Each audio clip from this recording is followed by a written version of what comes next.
This is like footage that they'll find 2 million years from now. Anything I say can and will be used against me in the court of law. No. I organize all of the D&D campaigns very well on my Twitch page, so they'll be like, Oh, this guy loved to talk with his friends about fantasy creatures.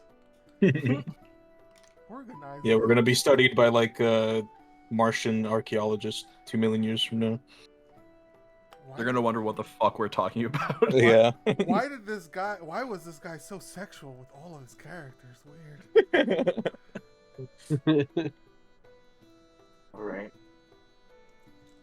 Hello, friends, and welcome to a time of adventure, dice, and escaping the trials the real world brings us. I'm here to make you feel things through imaginary characters and math rocks. All joking aside, this is first and foremost a safe place for you guys. Here we will all bear some part of our souls for the others to see, so things may get raw from time to time. What matters is that we all know and are willing to pump the brakes when the situation calls for it, but hopefully it doesn't prove necessary. This tale we're about to tell mainly dances along the lines of grimdark and the hero's journey. Adversaries may not be exactly as they seem, but not everything needs to end in a fight if you are resourceful. The world I bring you is raw, but cruel and raw. But in the end, I care about the people on the other side of the screen more than the 20s and the ones on the screen. I'm not a perfect DM, such a thing does not exist. I will make mistakes as surely as you will. If something doesn't seem right, we take a moment and we can see how we fix that wrong. I love you guys, and I'm done monologue. And let's play some D&D. Yeah. Do you have that memorized? Or... I have it in a little little Google Doc, but I could probably recite it word for word. Nice. With a little bit of ad-libbing because I've said it so many times. I think you're a pretty near perfect DM. I think you're great. Yeah, that's what I've been saying. There's a group that would say otherwise, but you know what? They don't matter, so... They do not matter.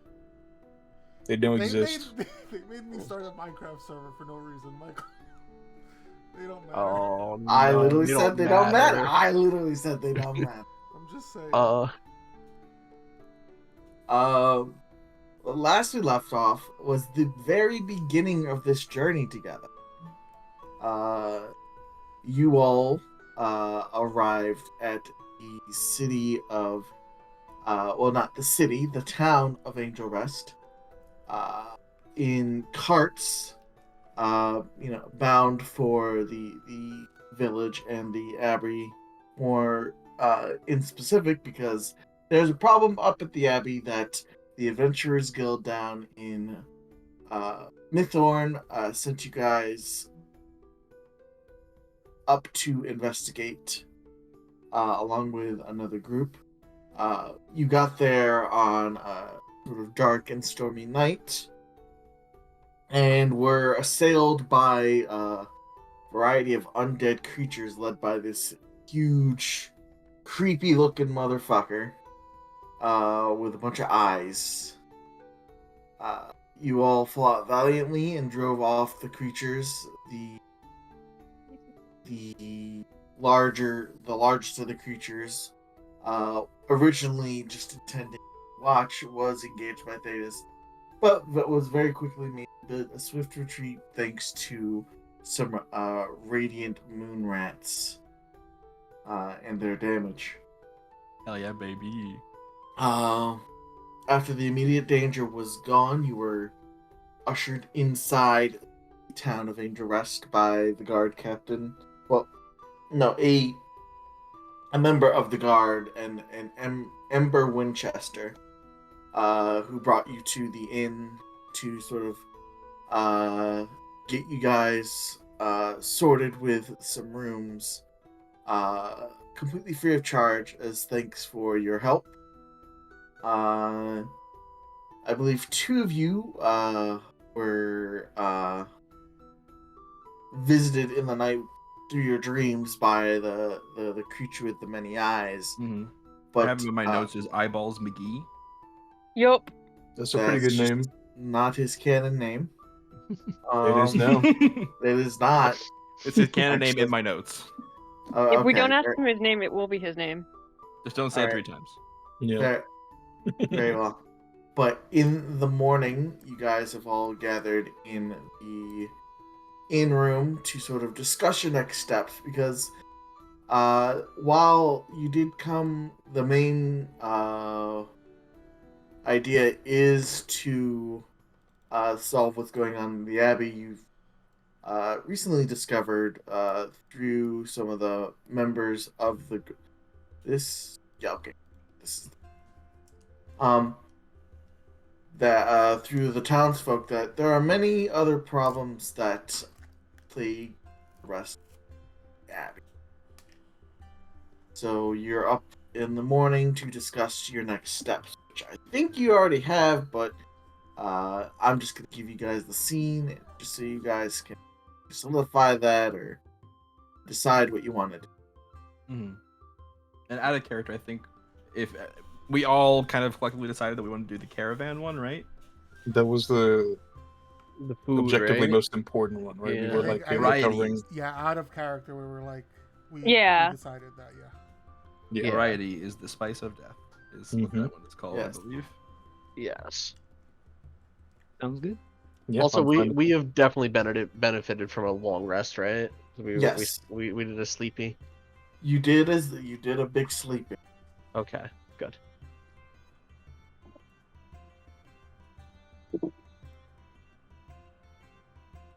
So But the scene is yours.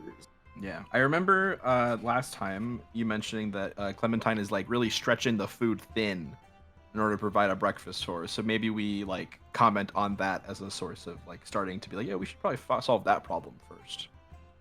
You can do whatever you'd like. And I shall. Roach is sort of like gnawing on her food like a rat would. Her sort of front buck teeth very much accentuated as she sits in her little corner seat, kind of kicking her legs while she's gnawing on whatever she's got, along with all her rats. And she finishes her food quite quickly and kind of just like looks around and is like, oh, looks maybe a little pouty, disappointed that there's not any more. Did any of you guys get like any more food? I'm kind of like, there's not a lot of food, right? Thetis will push his plate towards Roach. You can have mine. I'm still a little hungover from last night, so. Oh, I'm that not means you should eat it great. though. We had a lot Okay. of liquid calories last night. I'll stick to coffee for now. Okay, if you're sure. And then she starts devouring your food really quickly. And all the rats kind of swarm around it on the table. They did say they were having a bit of an issue supplying food with all the inconveniences in this town. Mm-hmm. Oh yeah, we gotta talk to the mayor about that, I think, right? Isn't there like a missing caravan or something? Yeah, Yeah. missing caravan. Talk to the We mayor. can talk to the mayor about the plethora of problems they have that we can help with. That's a good Ooh. word, plethora. Where'd you Plethora is learn a that? great word. I should use that more often. Mm-hmm. You have a Man, I sure could use a of plethora of rodents. food. Oh, I yeah. do have a plethora of rodents. Yeah, we should talk to the mayor and figure out what's going on. Because if we could go find that caravan and then get it back here, then everyone here can have good food, and maybe like I don't know, blankets and medicine. I think with part of that too, Mhm. and then we can have a good Yeah. base of operations to do the rest of our job. Herman just has a plate of food like floating inside of him. Yes, I plate very, and all. I very quickly like grab the physical plate outside of her, out of her. Okay, let's make sure that we get this because they need that. But you can keep the rest of that, Herman. The food's just still floating inside of him. He's not digesting. Good for later. Yeah. Fab, were you trying to say something? No, I'm okay. You're good. Okay. I thought I heard, but oh well. I was laughing. Oh, you were laughing. Cool. Good. Yeah. I don't know if my audio quality's bad or not, so It's fine. It sounds pretty good. okay. Serviceable. Mhm. The Alright. food that Thetis passed to Roach are also now gone, as she and her pack have devoured it. And she doesn't seem sated fully, but you know it'll do. And she kind of stands up on top of the table and sort of like looks around the tavern just to see like, is this like the case everywhere? Is there really not a lot of food left? And maybe looks over at the table at this group of fellas. Are these the adventurers that came in the other caravan with us? I think Yeah. so. They their plates seem to be similar amounts to yours. Though they're just slightly picking at it. It seems like they're still sort of all waking up collectively. Hey, you guys! Hey! I should have learned their names. I really remember. Hey, you four! 1, 2, 3, 4. Yeah, you four!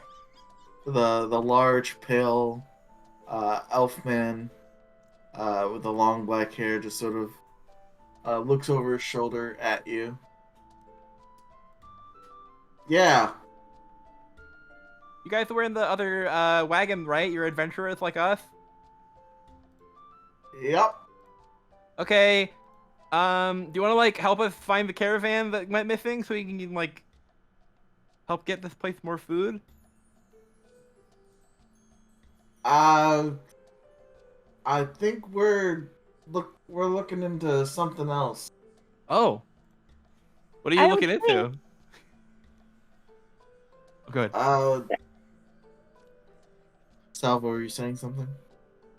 I would think it would be pertinent to secure supplies, for the base of operations before we tackle on any more dangerous operations.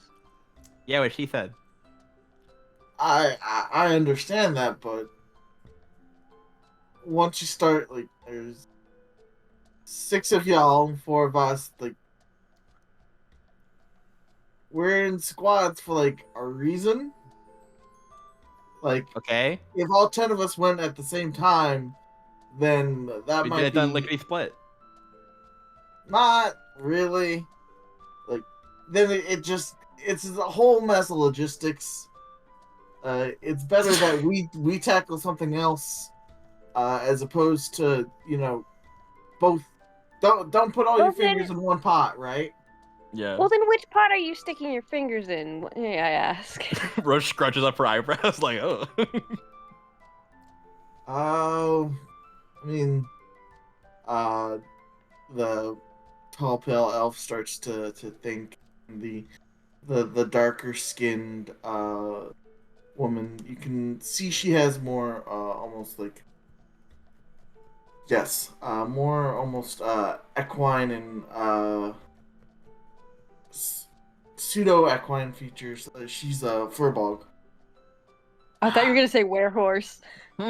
She's a werehorse. Yeah, no, directly off the rip, she's a werehorse. No. She's a furbog. I was gonna look into, we're gonna look into the disappearance of the old hermit healer out by the edge of the woods. Oh, okay. I guess that's like important too. Because she like used to give the guards medicine, Mm-hmm. It'd be important.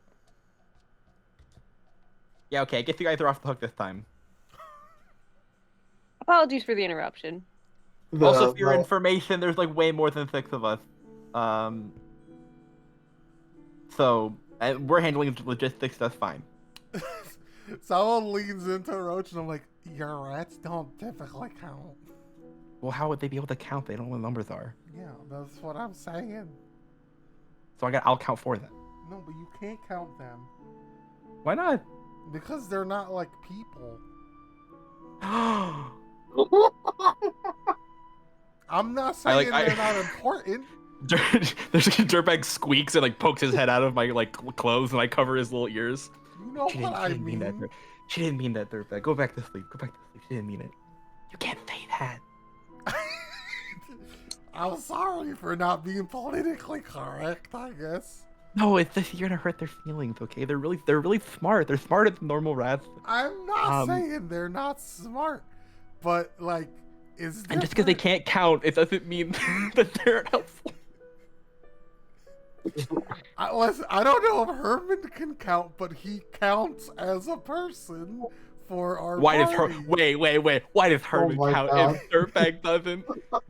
Ladies, Herman would like if extend we his could arm. find the caravan before we all starve to death, I'd appreciate it. Yeah, we're going. We're making a. Oh, They made yeah, a walk we're on down it. I was gonna say, in tavern. I was gonna say, I think probably, no offense to the rest of us, but maybe Navina and Lucky should take the lead when talking to the mayor. Well, you don't think Sadis is personable? I think he's very handsome. I and cool. think Saint Thaddeus is very handsome and very personable, but also we're kind of like little fucked up guys. What do you mean? You see the pale elf with the dark hair is just like he's like shaking and like doing his best to like stifle laughter. Yeah. Listen, I've got experience with how people treat people who might not look like, you know, humanish, okay? Yeah, so do I. And it's usually not very good. Yeah, so that's Oh. why Navina and Lucky should take the lead. If that's okay with you Okay. guys. I get I it. don't- Yeah, that's fair. Mine, though, I have been told I don't often follow the conversations that well.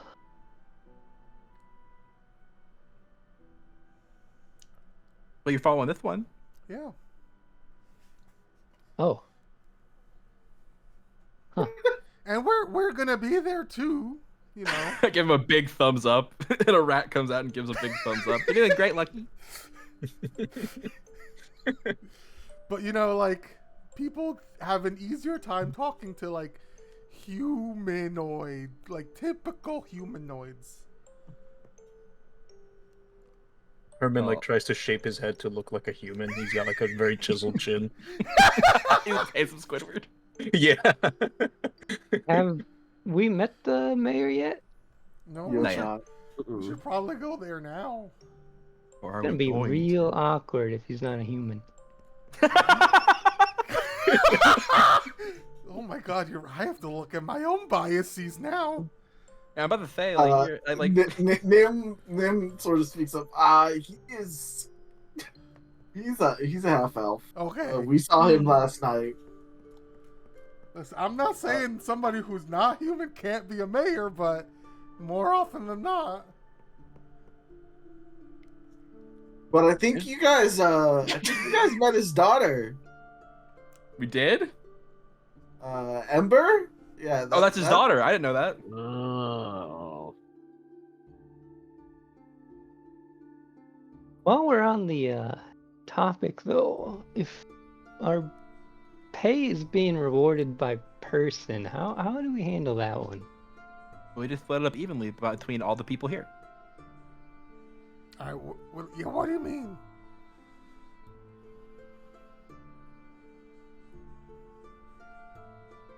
And how many is that by your count, Roach? She like, there's like a shit-eating Oh. grin, like. Right? No, there's well, there's I six don't wanna. of us. don't wanna Roach, put a I'm number sorry, on it. but you know. Okay, but Dirtbag is working so hard. He deserves to be paid for Yeah, his work. he's- I want to give him fair labor. You're right, but he works under you technically. Okay. Well, sometimes he's above me and like You're horizontal his from me. boss, so you have to pay him out of your pay.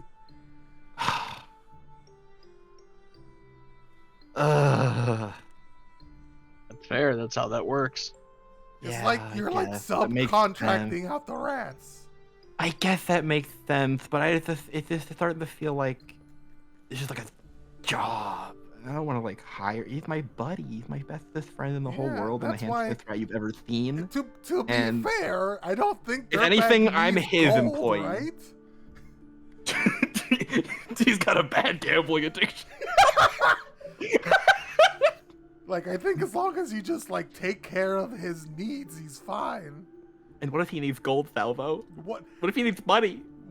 I'm sure if he needs money, you can give him some, right? I mean, I would hope that I have enough, but I don't know what kind of people he's sort of involved with right now. Dirtbag, are you betting on the ponies? I mean, Dirtbag looks nervous. Dirtbag on the looks pony. nervous. He has a bet on the pony. There aren't any ponies where he comes from. He's betting on like snail racing. He's betting on he's betting on the crabs. Okay. He's betting on the crabs. Gabe, it's the lobster rink. He's betting on the my lobsters. It's the lobster. All right. Well, after we finish breakfast, we should go talk to the mayor. Because maybe they might have an idea that isn't what we want to do, that they think is more important, and they kind of know the town better than we do, you know? I guess. But I think our idea is pretty good. I'm not saying it's not a good idea. But, No, I agree. you know. Maybe I'll tell the mayor that, I'm working under Dirtbag, and that I'm his employee. That he gets paid. She's, just thinking to herself, mostly, out loud. That's still only 6 people.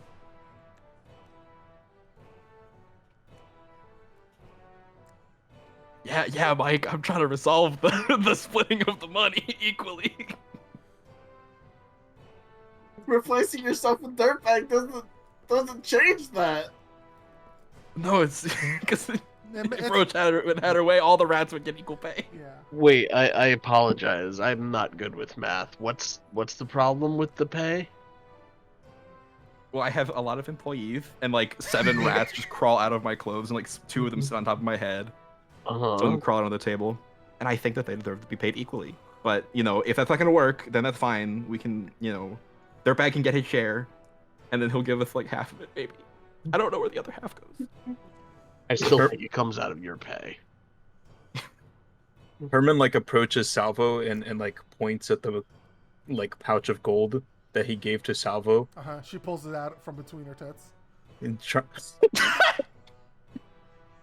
then he'll politely reach for the pouch and give it to Roach. Oh, Herman. Oh, Herman, are you sure? Are you sure? This is a lot. No. Are you sure? Wait. He's nodding very violently. Oh my god. Okay, guys. Herman's a person. He can say. Little babies, you're all getting paid. And I hold open the bag and a bunch of rats climb in. I have to look on my sheet. I think at this, the others finish up their meal, sort of stack up their plates, and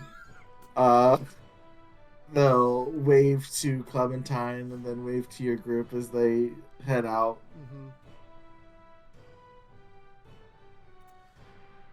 I crawl on the table, under the table, and go over to Roach. Roach, you can't just take Herman's money like that. Why not? You did it. I was holding it for him. Unless you're going to hold it for him. I can hold it for him. Okay. Listen. Salvo, get close. Come up here. We're whispering. I'm under the table. I'm gonna get I'm gonna even closer to you, and then I'm gonna cup my hands around my mouth up to your ear and go. Listen, I think the pack just wants to play with the gold. I don't think I thought you can't count. They don't know what it means. They just want to feel included. Okay. Okay, that's fine. Okay. So they're gonna bathe in Herman's gold, but I'll give it back. Okay, but Dirtbag is gonna take half of it probably. I don't know what he does with it. Don't let Dirtbag take half of it. Okay, we'll have a stern talking to. Thanks. Maybe an Lobster intervention.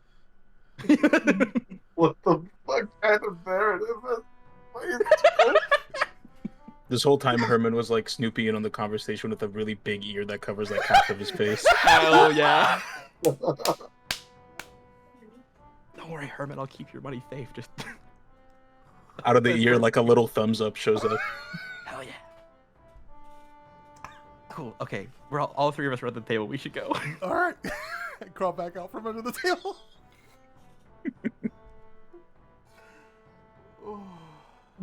Well, Once we somehow establish that Dirtbag has a gambling problem. not waste any more morning daylight. Mm-hmm. Yeah, let's go see the mayor. Yeah. As you leave, I think, Herman, due to your past perception, you just see Clementine's shoulders relax as she just gets out a bunch of cleaning equipment, looking at the booth that you guys were just at and had like several rats on it. Hey man, they're all clean. She doesn't know this, but they're all clean. They're like the Ratatouille rats. They gotta wash their hands first. Then they all say grace. I have to drink so much water for this character. Your voice, your You did poor that to voice. yourself. Yeah, honestly, I'm playing on easy mode right now. I don't have to talk.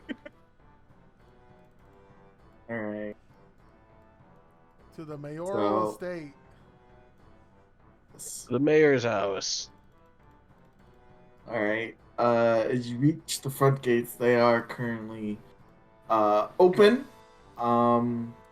They open to a nice looking garden, and you can quickly hear the sound of like approaching like children. As you can see, like there's quite a few kids here, sort of like playing tag and whatnot, like just throughout the mayor's garden. Several sort of nuns are looking after them. They all sort of look at your group, but don't like make any move to like do anything more than just wave and greeting. But as you approach further into the mayoral estate, into the house proper, inside there is this old matronly dwarvish woman who looks up at you as you all enter the house, rather. Nods to you and ushers you over. You must be the other adventuring group, right? Yes. We are. We We are. are. I don't think we named our party, but We're Salvo We're- Studs. Dirtbag and the Sure. Rat Pack. sure. We are looking to take care of the missing caravan situation. Do you have any information on that? Right. You'll be wanting to talk with Master Turo. Come on. I'll take you to him. He's in his study. Thank you, man. And she I- follows. I walk up to one of the children, Michael, Okay. and I look around, and I make sure none of the adults are watching. And Alright, go ahead and make a grab stealth. Salvo by the scruff. Are you gonna give him a bomb? You're being grabbed by the scruff. No, And you I'm are doing now- the stealth. Oh, never mind. I'm being grabbed by the scruff. Unless you really want to. I don't have to No, yuck your that's a yum. 9 stealth. You can see what I'm doing. I can't see shit. I'm on Discord call. Well, I rolled a 9, so Navina Okay. can see what I'm doing. Okay. Come, Salvo. All right. And as this elderly matronly dwarven woman takes you through, it is a lavish estate, though it's probably a lot less lavish knowing that it's probably also doubling as an orphanage right now. So but you are taken to the office of a silver-haired half-elf who looks aged, but not like elderly. Like,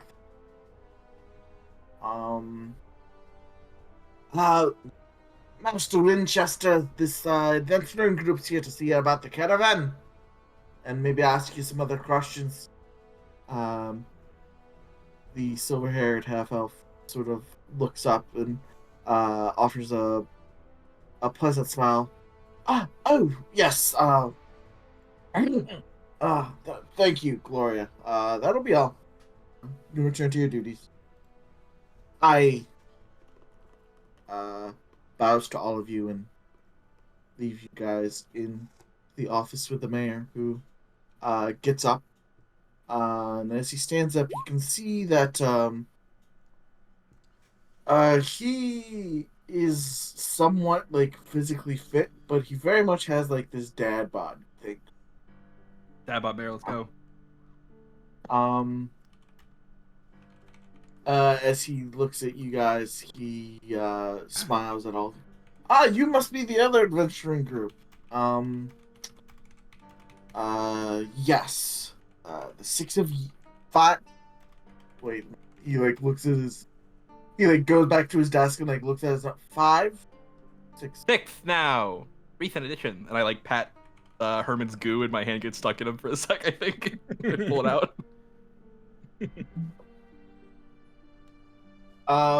You know what? I'll never say no to help. Because we certainly need it right now.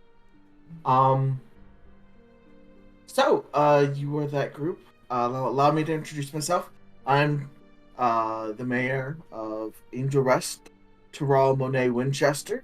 Pleasure to meet Please you fucking all. spell that. Holy shit. Mike, spell it, please. Or type it. That's fine. It's a beautiful name. I'm just gonna go with Mayor Windy. Okay, cool.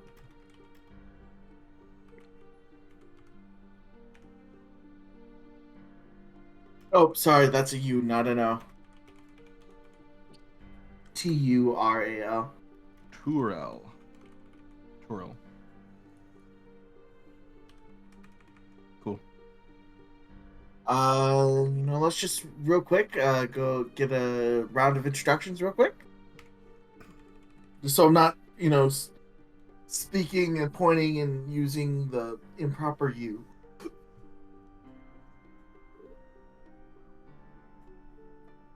Let's start Hi, I'm off with the Salvo. Very nice to meet you. pleasure to meet you, Salvo. That's Herman. Herman's like waving. Hello, Herman. uh, I go by Lucky when it comes to adventuring. right, Lucky. Navena.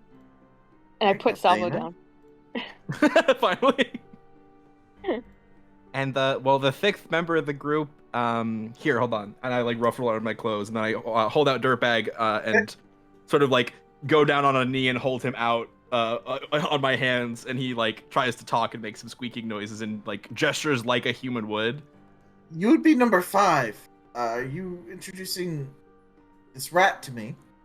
What? Yes, this is the 5th member of the group. Well, Sorry, what's do you your speak name? rat? No.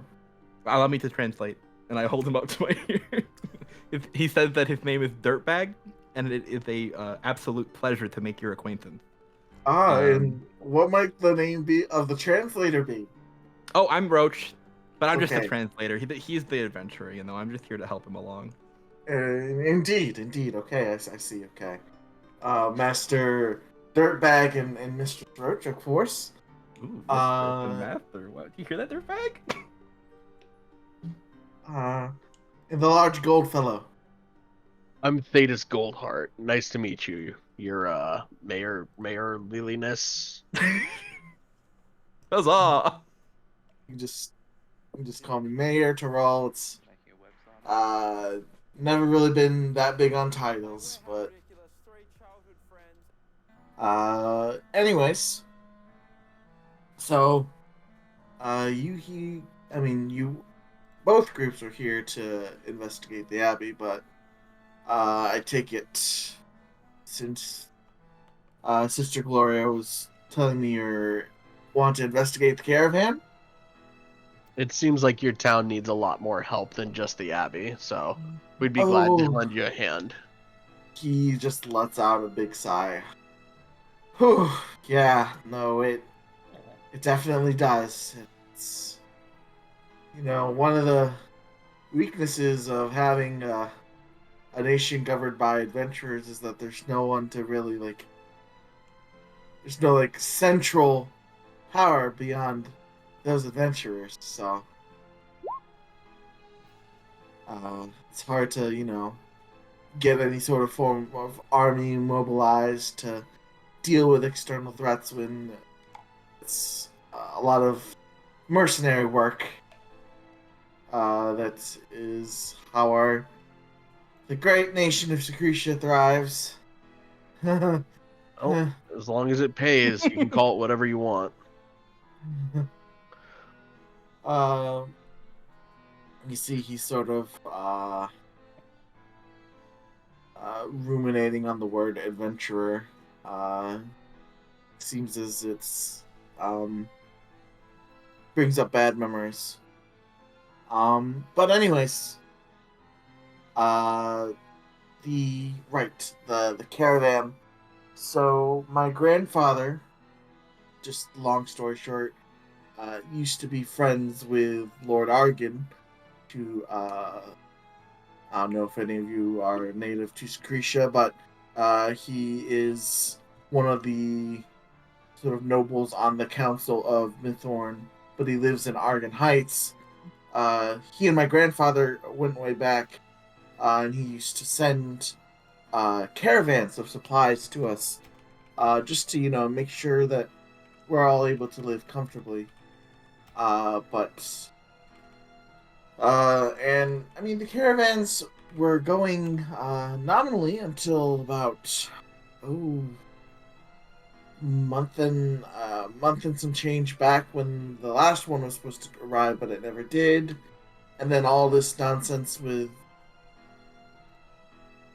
the Abbey has come, so the supplies that we were able to procure have just sort of had to do what we can to stretch them.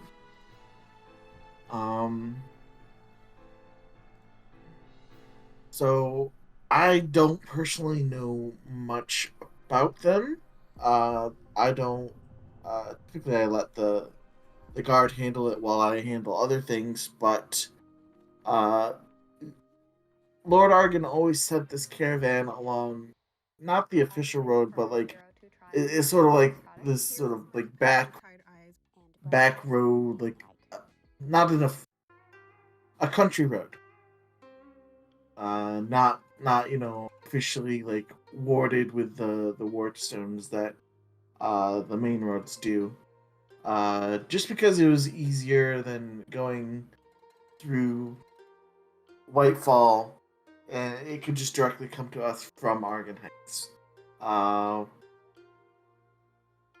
But So, like, Do you faster? have word that these caravans were sent and stopped, or are you just guessing that one was to be arriving?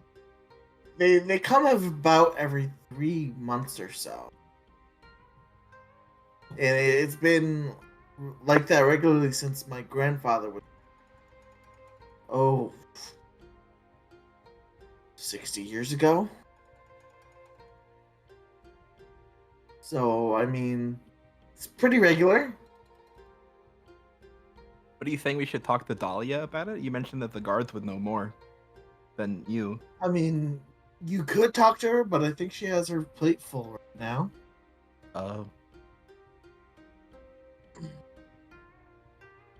I'm not saying don't, but she might not. I mean, you said the caravan was stopped along the forest road. Have you sent any scouts out? Do you know like the exact location or? Unfortunately, all the information I have for you is that it was somewhere along that forest road. I don't really have the personnel at the current moment to send out to retrieve it. Well, now you do. You guess we'll just have to make it a road trip and just go down the road and look for trouble.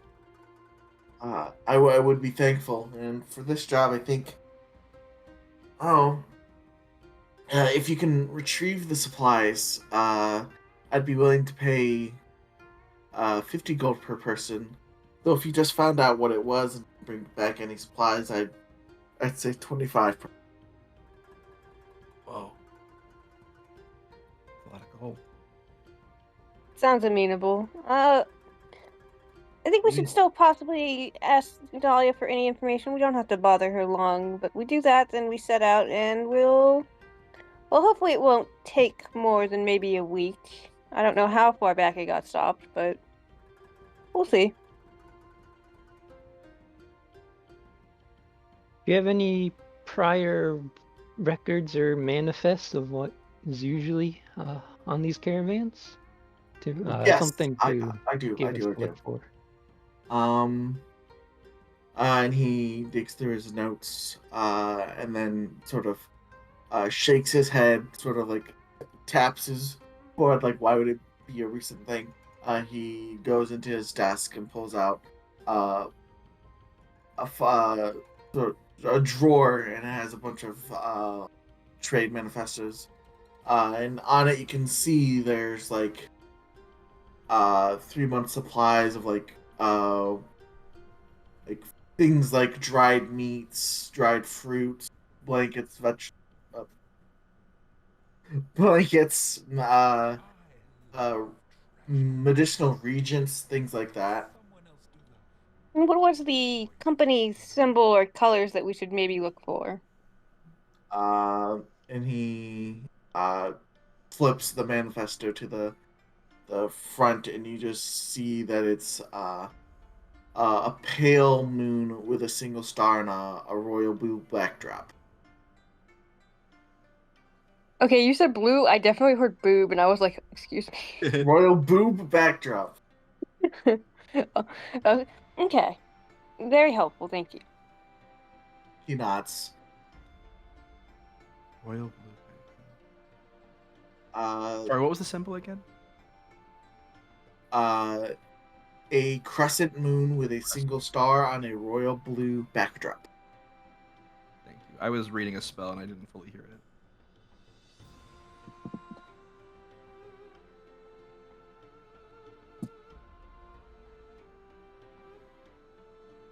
Okay. Well, we should. Oh, Do we want to gather? Well, they probably don't have a lot of supplies here, considering. We could at least go talk to Dahlia and see. Yeah. I don't know if she'll have anything to spare, but maybe. we have our own rations still. We should be fine. Mm. If you need your weapons tended to, I would suggest Glenda at the smithy. She does she does all the smithing for town. Mm.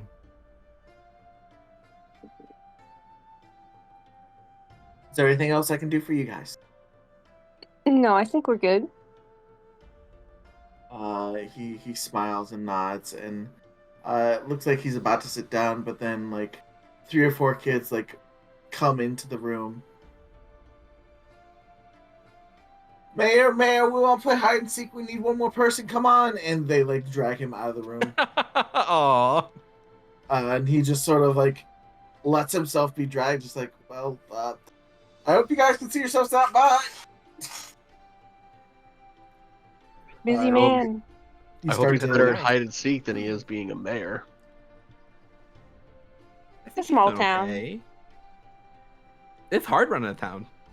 Yeah, but he doesn't keep track of like caravans and things like that. Well, good leaders got to know how to delegate, right? I suppose. Yes, that single man should go out and track down that caravan and get eaten by a bear. Okay, anyways. Well, it's like you should probably be a little more on top of things, but at least have your finger in the pie is all I'm saying. Yeah. But I bet he's doing his best. Also, it's important to like give the kids some attention.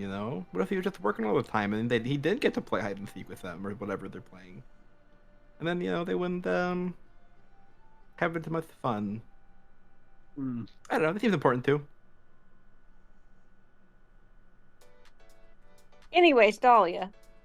Yeah, let's go. Ready to walk off?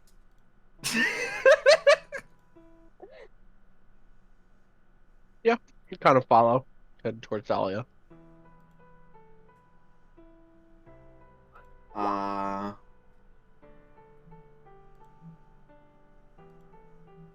Right. Guys start heading off towards Dahlia. Just double check something real quick.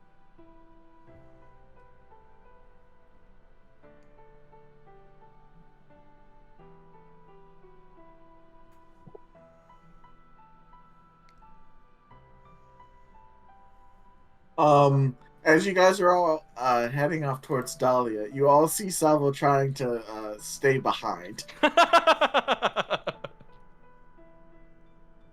Unfortunately, Salvo, you still doesn't beat any of their paths. God damn it, dude! You see Salvo walking towards one of the children. Herman, if you could keep Salvo on task. I like extend my arm and grab her by the head. And just hover her above all of us and bring her towards us. Not you too! He looks a little bit hesitant because he kind of wanted to play hide and seek too. Let me have some mischief. Okay, Herman. I whisper into Herman's ear. Herman, I'm gonna hand you some small firecrackers. Give them to one of the children. He's like pondering. He's really considering it. But he inevitably just walks back towards the group with you, holding you. Damn. I walk up behind both of them and Salvo, like you have a sticky hand. Yes, that's really good. I come up from behind the two and sort of like lean over, whisper to Salvo's ear, a little rat makes for a great firecracker delivery service. She looks over at Roach and nods. You just let me know when. I like back up and sorry.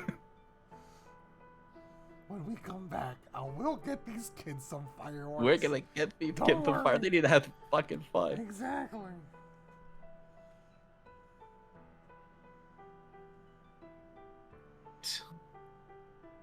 Alright, so the group makes their way over to the White Rose Barracks. Very well put together, and it just looks like the closest thing to like a properly kept barracks than I think most of you guys have seen. I think Thetis, Lucky, and Salvo might have seen like a more put together barracks based on their travel. But you see sort of training with her troops is Dahlia, who just seems to be like focusing like on her training until you guys like approach. Looks up at you guys. Yes, how might I help you? Yes, we are looking to investigate the missing caravan, and we wanted to check with you for any information if you scouted for anything before we left out.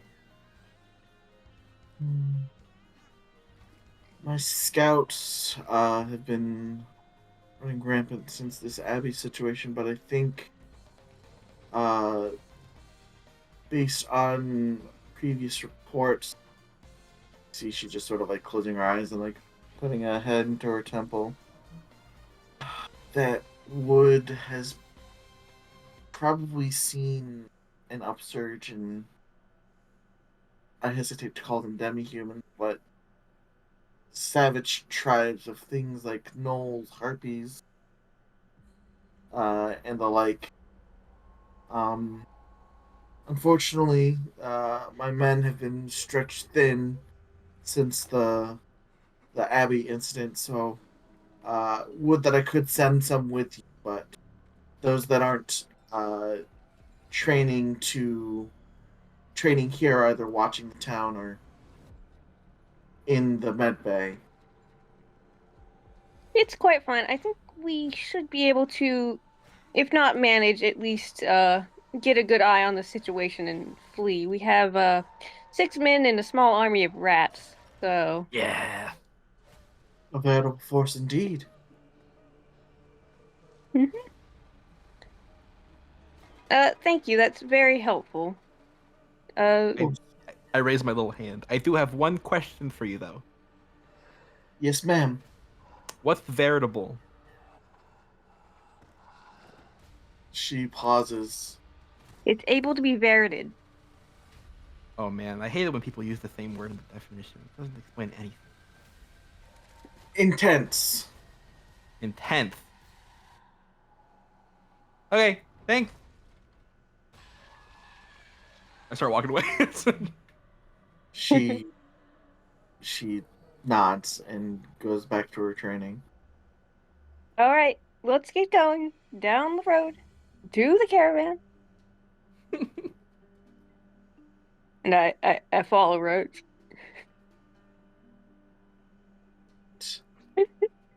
Hey, Navana. Yeah, You're from a big city, right? yeah. They got a lot of rats there. No, I had a very clean city, so if there were rats, I didn't see that many. Oh, okay. It's like farther north, right? Like it's not. It's not for. You're not from Thucaritha, are you? No, I'm further north.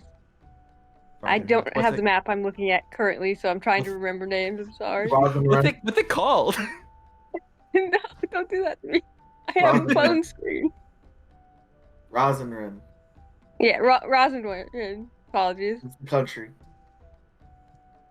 Oh. Is it like Florida Day something? It was a No. different one. Oh. Hydrus. Hydrus, yeah. I was like, I know it's to the right. Okay. So Hydrus is like a from pretty Hydrus. clean, cool city. I've never I've never been this far north on the continent. So like, what's it like? Hydrus was one of the entertainment capitals. I mean, Ooh. so everything's well put together on the surface of where any visitor would be. I suppose if there were rats, they'd probably be in the places where that aren't as well trafficked, quote unquote, by the people that actually live there. Big church presence. The cathedrals were amazing. Ooh. But I don't know. I much prefer traveling and seeing these more rustic places personally. Yeah, they got a lot more character to them, I think. I kind of like it when like the dirty and the I don't know. The down and the dumps and the dirt and the rats, and I like it when it kind of blends with the higher up stuff. You know, you get a little taste of everything. It doesn't feel good when they like hide that stuff from you because it's everywhere. You know, they just want you to see it. I like when you don't know what to expect.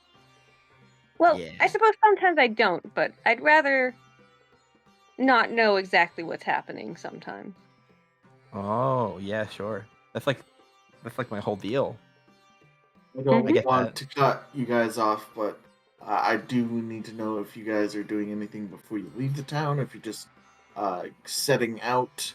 I was imagining we were walking and talking, but heading to the caravan to leave. Yeah, but Or to our caravans, right? I think Herman and Salvo should play hide and seek. Does anybody need to do any like shopping or anything or resupply with their wares? I'm No, good. I'm good. If you guys want to make usage of Herman's 200 extra gold, That's think I'm Herman's. okay. That's for now. Herman's. I'm not gonna let anyone spend it. That's going I into want to buy Herman's a college second Herman. fund. Yeah, you dude. want to buy a second Herman. That's called Dirtbag. trafficking. No, Dirtbag's gonna like invest it wisely and get Herman a big return, so that he can use the profits to go gambling. Herman just clones himself. He reproduces asexually. Hell yeah!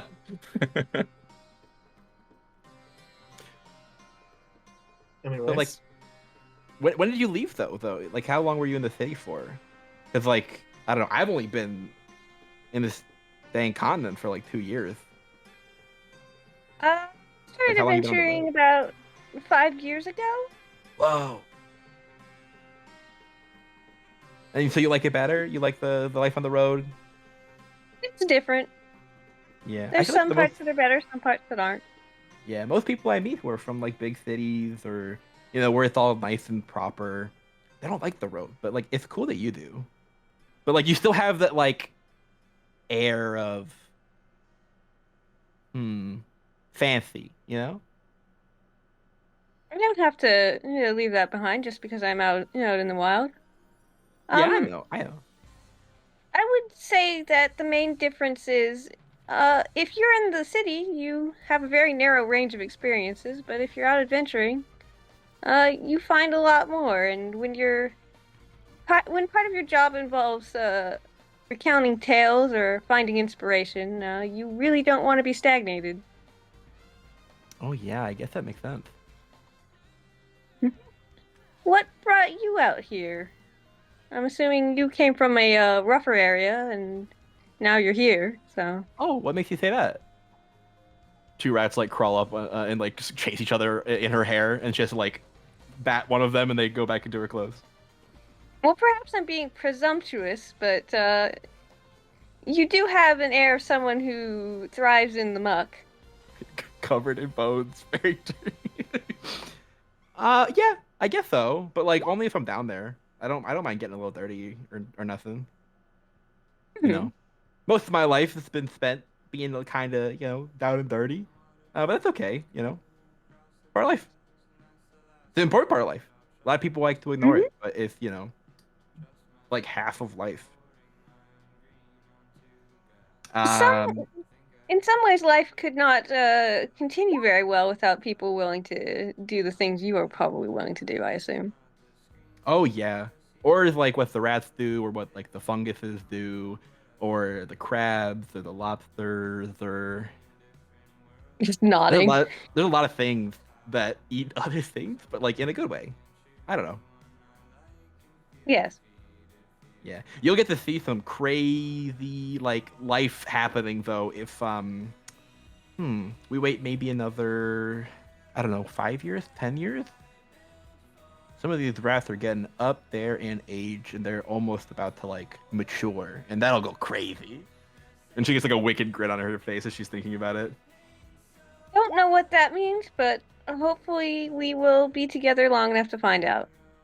Oh yeah, they're rats from where I'm from, so they're not like normal rats. That would be true. Well, I suppose normal rats aren't unintelligent, but they're intelligent in a ratty way and not in. I've seen your rats do some impressive things, I would say. Yeah, you can't channel magic through normal rats. Mm-hmm. But these ones are just juveniles. They're mostly babies. But Dirtbag's like, I don't know, maybe like 35, 37, I think. I don't know. We haven't really celebrated his birthday for the past couple of years, so maybe he's 37. And he's the oldest of the group. Does he have a wife and kids? Is he settled down yet? No, he's not an adult yet. Okay. He's still a juvenile, but he's gonna mature soon, and then that'll go kind of crazy because he'll get really big. Okay. Yeah. Where are you gonna put him when he gets big? I don't know. I'll probably ride him or something. What about the other ones when they get big? I guess I could also ride them. I don't know. Okay. There's a long conversations about rat as we're going down the road until we come about whatever pertinent clue that Mike wants to give us. Yeah.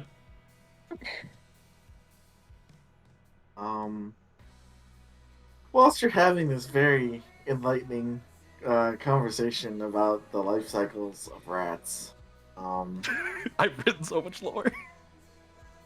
You guys are beginning down this unpaved road led by Lucky.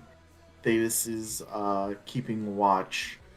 I guess I need to ask, did Herman and Salvo ditch the group to go play hide and seek with the kids? As much as I would love that, I don't think so.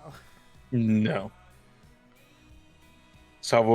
Not Salvo, sorry. Herman very reluctantly kept following the group and still had Salvo attached to his sticky hand. Mm-hmm. She's like riding his shoulders, like her bottom half is like slightly submerged into his body. Almost like a little jacuzzi on the shoulder. The tingling is ooh.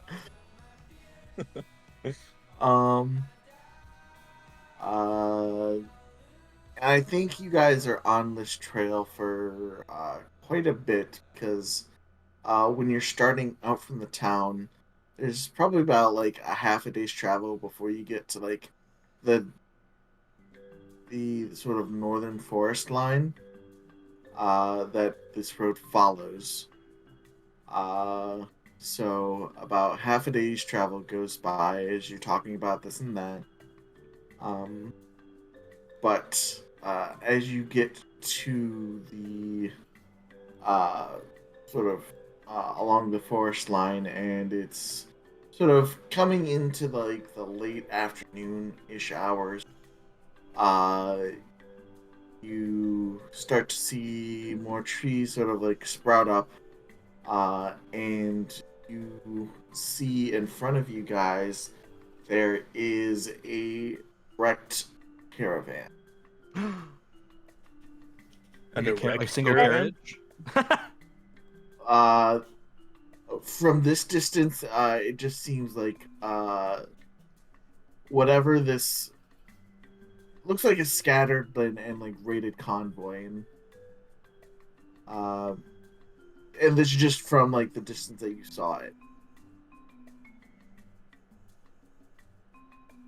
Well, that would be easier than I thought it'd be. What we're looking for.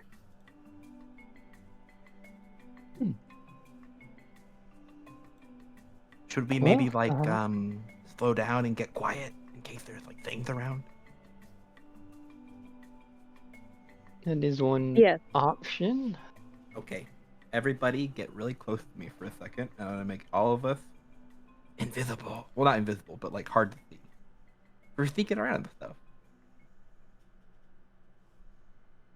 And I'm gonna wait for everyone to sort of get close to me, and then I'm gonna go down the line of all of our party members and to say, okay, you can have Toe Jam, here's Cabbage, you can take Puddle Mutt, you can have Gutter, and you can have Driftwood. And I hand them each a rat. And then Dirtbag gets on top of my head and holds out his arms, and I close my eyes and I concentrate really hard and I hold up my staff, and Dirtbag's fur begins to glow like a soft, dark, gloomy twinkling, and all the rats that I've given you sort of align with his magical resonance and also begin to glow. And then this sort of like miasma of like dark, like sewer smoke kind of collects around everyone's feet and body and sort of cloaks the image of you all. I'm gonna cast Pass Without a Trace. Go ahead and click that spell for me. Yeah. If I could find it. Hold on. Boop, boop, boop, boop, boop. This was I would click Pass Without Trace. If I could find it. Yoink. Exciting. Yay! The duration. 30 feet of you. Okay. Alright. So, you all have Pass Without a Trace. So, I'm going to put you guys on the map. And then I'm going to mark. Michael? You can roll stealth. But I'm just giving you a map for map purposes. Thank you. Mm-hmm. How do you add the +10 on to your actual stealth roll? I made a global skill modifier thingy. Whoa. And then I just made one for Pass Without a Trace. Herman is actually not in this campaign anymore. I'm fucking invisible right now. I fall to the ground because Herman's invisible and I can't see him anymore. You're just flying. You also have to Somebody gotta roll for roll for me. Nevada, Gabe. Yeah. Yes, sorry.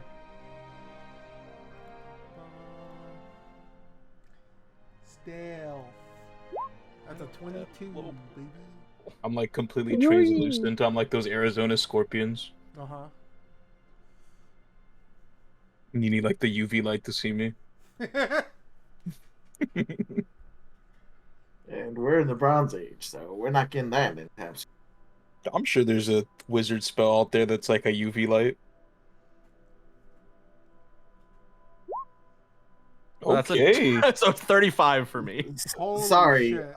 Also, Roach is no longer in the camp. You guys just have rats. You guys each have a rat to remember me by, but I have fully disappeared. Also, like she slides the mask down over her face, and then gets cloaked in the sewer smoke, and then like dissipates. She's gone. This sewer smoke smells funny. Yep. All right. It's the rat's bo. So you guys are walking along the road here. I think you guys are on this map now. Yes.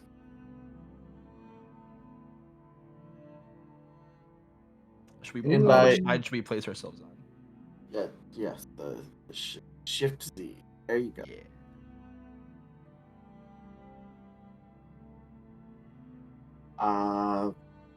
The pink X is the location of the various scattered wagons, and remains of dead horses. Word. Eat the horse. Is this area actually raised up above the pass? Yes, that's Uh, starting to get into the forest proper as the trees start to get thicker. could Roach sneak up and try to get like a bird's eye like vantage on the surrounding area and sort of get a higher up look at what we're dealing with here? Sure thing. Without trying Also, not to what's be your seen. passive perception? I think it's 16. Let me double check. 16. Okay. So we're just like sneak. And then is this difficult to climb up? It is pretty difficult, but I mean, you can take your time. All right, I'll take my time. As Roach is getting into position, what are the rest of you guys doing? And who takes the leads in the stealth situations? Otherwise, well, mine to go check out the wreckage. Yeah, I was probably gonna go check out the wreckage as well. Also, what'd you say the command was for putting your token on the thing? You just go to your little journal thing and drag it onto the map. Oh. There we are. Okay. Yeah, I'm gonna start investigating the wreckage. I'll investigate the wreckage also. All right. I will follow suit. So, coming upon the wreckage, the first thing that you guys notice is that there's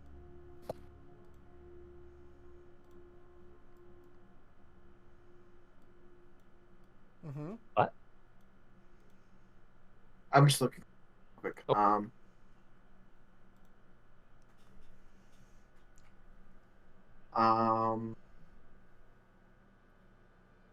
The first thing you notice is the stench of decay is it lingers, but it's weak.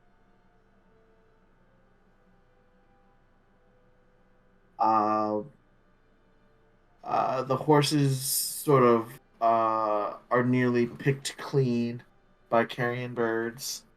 The 5 or 6 carts that you see are just completely destroyed, splintered. There's signs of corpse marks, and probably more unfortunate. You do see like remains of like caravan guards. There was definitely signs of a struggle. You don't know how far back the struggle was.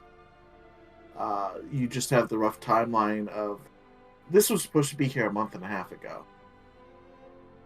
This is supposed to be at the town line. But those wanting to take a closer look, you can go ahead and give me an investigation check. Investigation.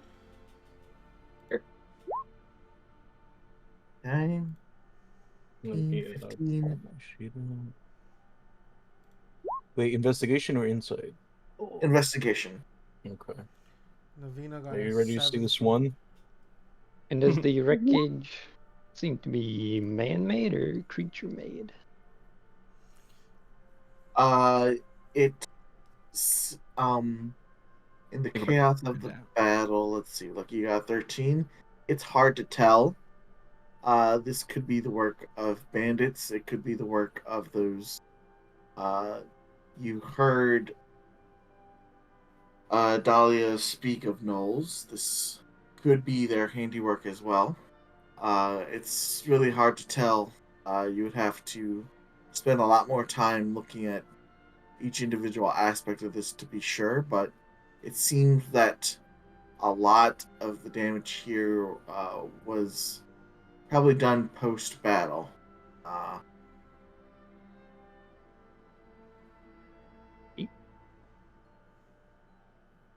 See here, Salvo and Herman.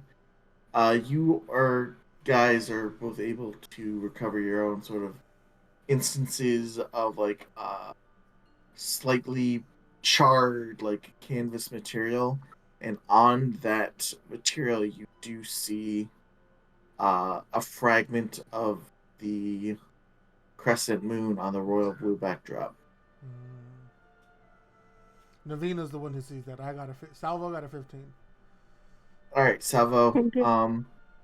You and Thetis definitely can see that there was.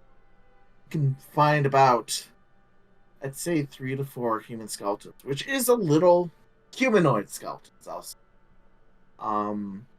Which is a little weird considering there's 6 or 7 or 5 or 6 caravans here. He only found 3 to 4 bodies. I would like to say that what Navina found, she does say out loud. Yeah, I guess we also bring my findings to the group's attention. Yeah.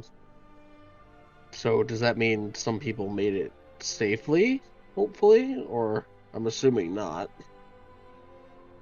After a month, it does not sound hopeful for them. I'm more concerned if they up and left post-mortem.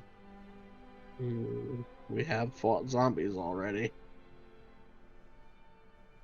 Also an 18. Herman. Yes. You find in probably one of the bigger caravans, they're sort of sifting through the charred wood and various sort of wreckage.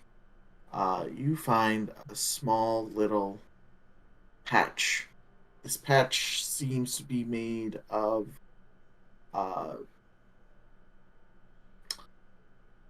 what's the best way to put flesh? And it is adorned with the bones of Adorned with bones of what? small creature. Oh, small creatures. Okay. And you said it's like a skin patch. Yes. Interesting. Can can I pick this up, or is Yes. it gonna like Pick it crumble? up. Okay. Herman will like pick up this like little strange little thing, and he will like slowly scan amongst his group as to which person is most likely qualified to understand what it means, and he will settle for Nevena and will hand it to her and see what she thinks of it. Okay, I take a look at it. Yeah, you can get it. Why don't and anyone who sees this can give me a religion check. Religion. Give me that Jesus check. I'll give a religion check. That first one was Navina. Herman doesn't believe in any Holy god right now. shit. Herman went to Saturday school and there was no one Yeah. else there. Yeah. Fab, you got a 20. What is Yeah. God? I got God and anime on my side. That you do. All right. Riley, why don't you give me a perception? Her chief. 16. As you're sort of surveying the area, well, you don't see it. You get the feeling that probably not, but something is watching. Probably You can't not what? see it. Probably not you yourself. Mm-hmm. They Sorry, you cut probably out for a can't sec. see. They probably can't see you, but something is observing the party from up. Something's observing the party but can't see me. Okay. You feel watched, but it's just like as a group. Yeah, like I said, I can sense that there's something else here observing. Yes. I don't know what I can do about that at the moment, but I obviously don't want to shout down to the group about that because then it will I'll be giving up the ghost. So maybe while they continue looking at this skin patch, Roach is gonna try to like stealthily move across to maybe a different vantage point, and then try to like find the source of this sensation of like where this thing is. I'm gonna address the sigil here. Yeah. Navena, Mm-hmm. you come from a religious city. You've known all types of idolatry. So you know for a fact this ain't no fucking religion you've ever heard of. Yeah. If it is a religion, this actually seems more profane and eldritch. And it reminds you of tales that you used to hear of these fey creatures called hags. Okay. They are malicious fey spirits that come into the world and uh, sort of, if given enough time, will establish a coven with their own kind, and a well-established coven can and will use more simple-minded creatures to do their bidding to make people desperate. This isn't a religious sigil. This is looks like the work of. Are you any of you familiar with hags?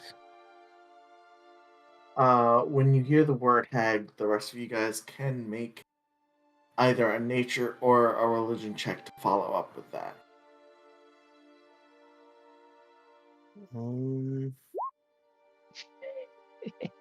Nope. Not looking good.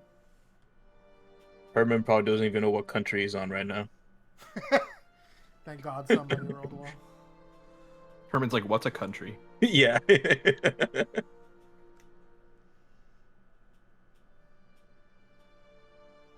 Uh,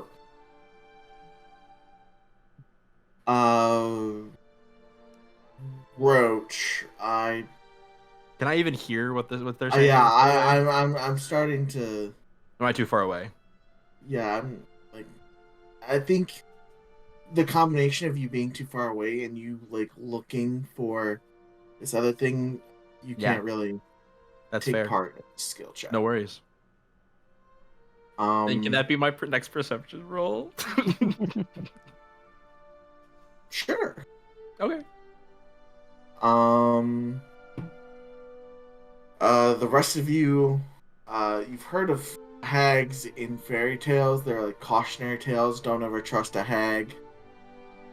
Hags will, they come and they promise to take care of your problems, but there's always a price. You don't know what that price is, but the moral of the story is don't trust a hag. Yeah, I think Navena explains this. Well, it's the best I can glean is, if a hag has involvement in this situation, they're taking advantage of the turmoil at the Abbey to make the village desperate. And in doing so, they will likely try to take the villagers under their wing, which would not be good for them.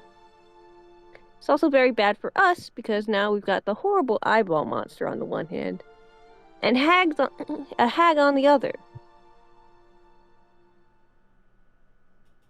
But we do have supplies, so there's that. Yeah, but I don't know. We should do a little research. Maybe we can drive the hags away or have to get rid of them because it's not long. It's not going to be long before this town needs more supplies. Yes. We should look into that as much as we safely can, but it's not something I think we are equipped to immediately fight. Although I could be wrong. Am I misremembering what level hags are? I got fire and a pointy end to my trident. Good enough for me. Hags are definitely much higher level than us. Yeah. I guess it depends on the type of hag and how many, but typically. Roach. Hi. With a 24, you got a pretty good pretty good thumb on the pulse of this, but even with the 24, you still can't quite identify who is watching this. And this is a little sort of startling until you start, the hairs on the back of your neck start to stand up. As you're sort of looking around, you see this tree has a face. Which one? Oh, whoops, face not tree, on the... face tree, face tree. This one has a face. The wise mystical tree. And not like some sort of naturally formed face. Right. Because soon that face becomes almost a body, as two arms and legs sort of come out of the tree silently. Now, am I getting dryad vibes, like a tree spirit, or am I getting like this is a creature that is using the tree as a gate to like Absolutely teleport? dryad vibe. Absolutely dryad vibe. Okay. And as you look at this creature coming out of the tree, something. Give me a nature check. Oh no, not a nature check. I'm stupid, Mike. Nature. Bonk. Oof. I thought you were a druid. That's pretty good. But nature's intelligence. The curse. Isn't that wild? Even adding your wisdom to that Wouldn't help. You've actually almost never seen a dryad in your life. No. Have I heard of them though, or at least, or do I not know what this is at all? I'm going to say you maybe think it's a dryad. Okay. Do I get like good vibes, bad vibes, evil vibes? The vibes, I'd say, give me an insight check. Heard, chef. Nice. The vibes are wrong. Ooh, she's a little messed up. Yeah, the vibes are wrong, especially as you see one of her like leafy arms like come up, and the tree that you are starts to glow. That you are near starts to glow. And these trees start to glow as well. I'm going to come out from hiding and sort of hold both my arms out like in a like I mean no harm sort of gesture, and Dirtbag on top of my head does the same gesture, and I will say to it in Sylvan, hi there, hello, you seem like a nature spirit of some kind. I'm not used to your kind of nature spirit, but it's lovely to meet you. Me and my friends don't mean any harm, and it seems like you maybe have the wrong idea because you seem like you want to hurt them. So, I'm Just we're just trying to help out with stuff, and we don't mean you any harm, and we would never cut down a tree. You all hear Roach start to speak on the hill above you guys. And Roach, you see the dryad stop for a moment, and then her neck bends at a very unnatural angle, and she grins at you as she continues. Okay, you're not gonna listen. Oh, that's not good. As I look up. Oh no. I'm gonna shout down and comment, "Hey guys, we have a problem. There's I think I found something bad. Look out!" Oh, Roach. No. Whoa. I'm gonna start running toward where Roach came from. Oh shit. That's a lot of stuff. That's a lot of fellas. Should we roll initiative, Michael? Yes. Alrighty. After you give us the turn order? Yes, I will drop that down. Roll for me, Gabe. I will. Roach, in your head, you just hear this sort of Uh-oh. wicked little cackle. Oh, you're not a nature spirit, are you? Did I get duped? Did I get fucking tricked? I'm sick of this shit. Sick of getting tricked. I'm gonna fuck you up. And you see she's stepping back into the tree. Oh, I'm gonna light that tree on fire when it's my turn. Alright. Initiative.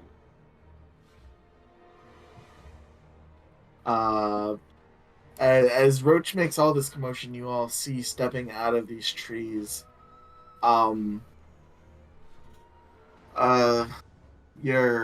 There's 2 harpies and 3 gnolls, but there's something off about them. They all seem to be missing large chunks of their flesh. That's not good. Replaced with almost like wooden, just replaced with wood and vines.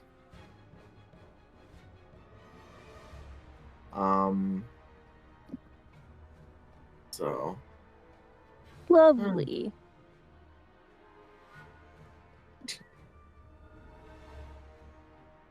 probably turn on the light.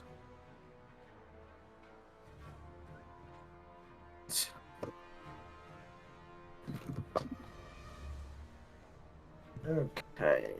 Initiative Dryad. Okay.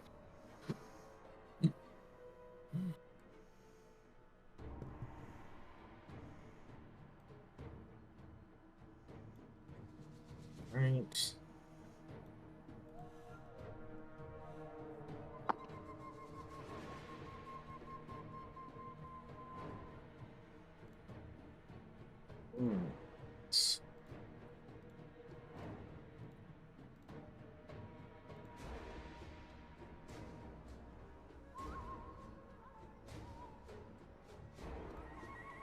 No.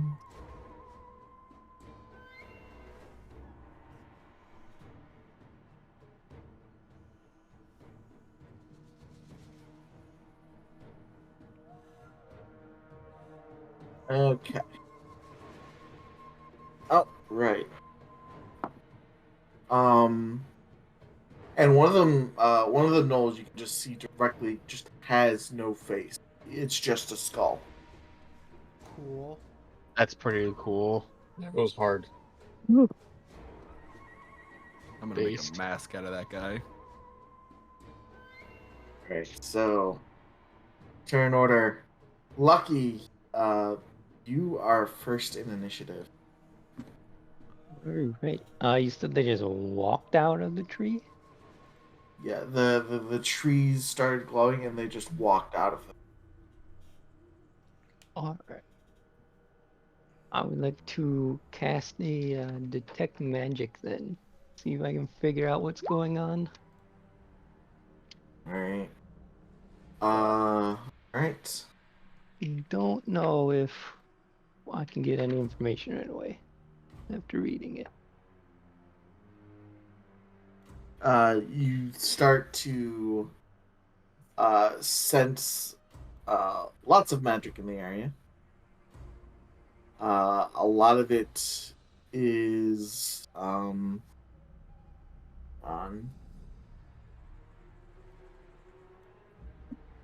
A lot of it is enchantment and necromancy based.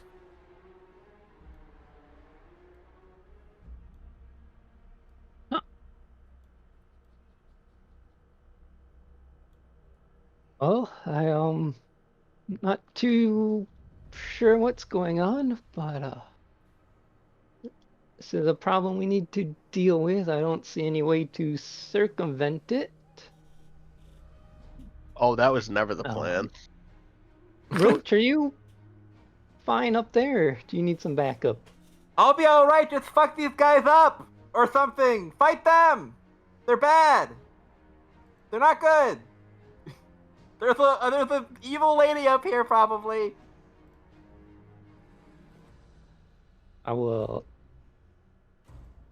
take a step forward and get dagger ready. Alright. Right. So this the dryad in front of you, Roach, is just with her neck still in that sort of unsettling position, is going to let's see here.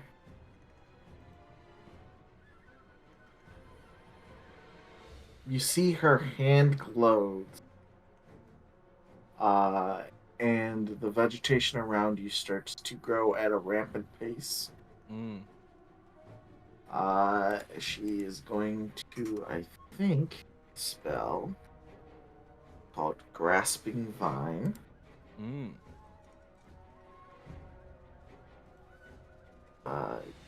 Yes.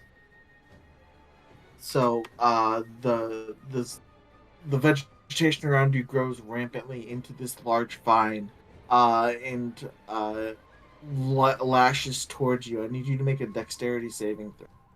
Gladly. With a 20, you are able to nimbly escape the vine that seems to be, as it recoils, it is right next to the dryad. Like it's now like an entity on the battlefield? Yeah, I'll just... Akin to like a Fathom's Warlock's tentacle type deal? Yeah. Conjure a vine. I mean, it's conjured, yeah.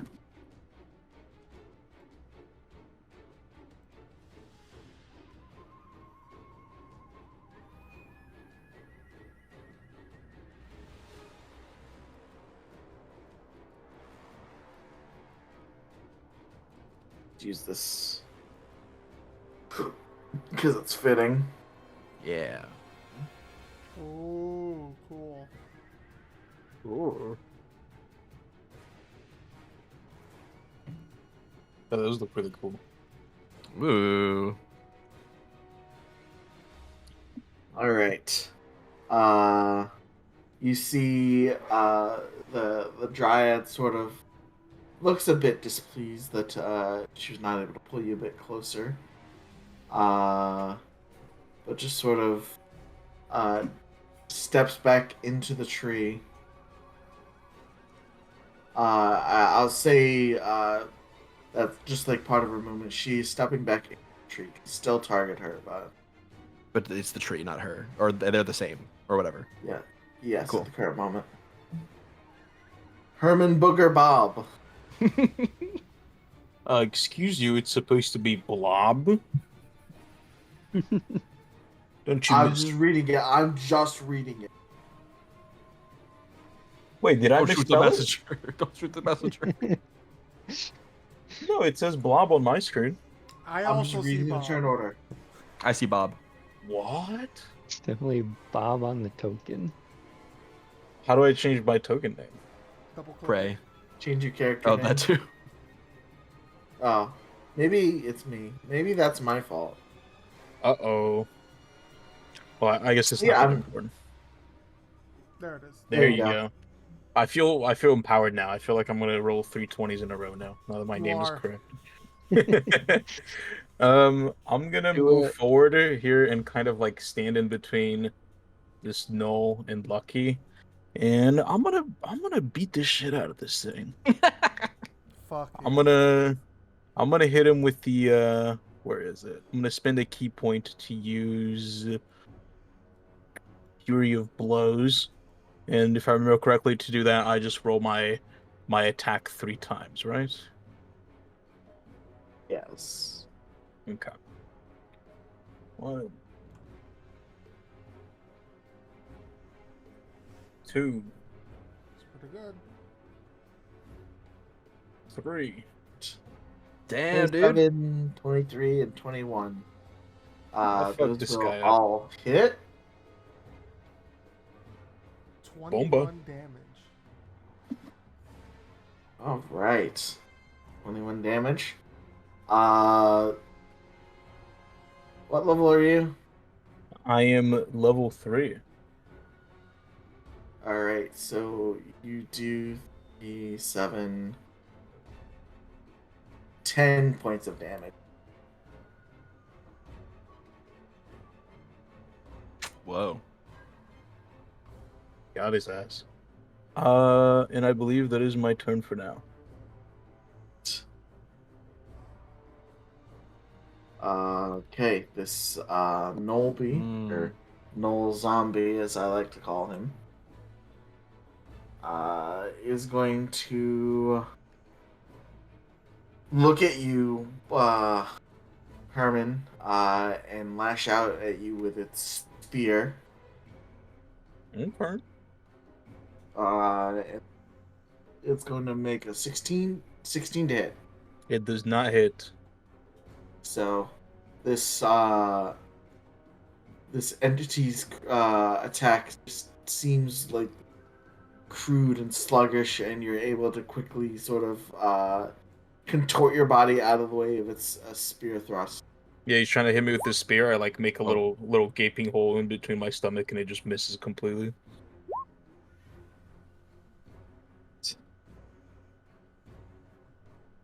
Yeah. Then. Do.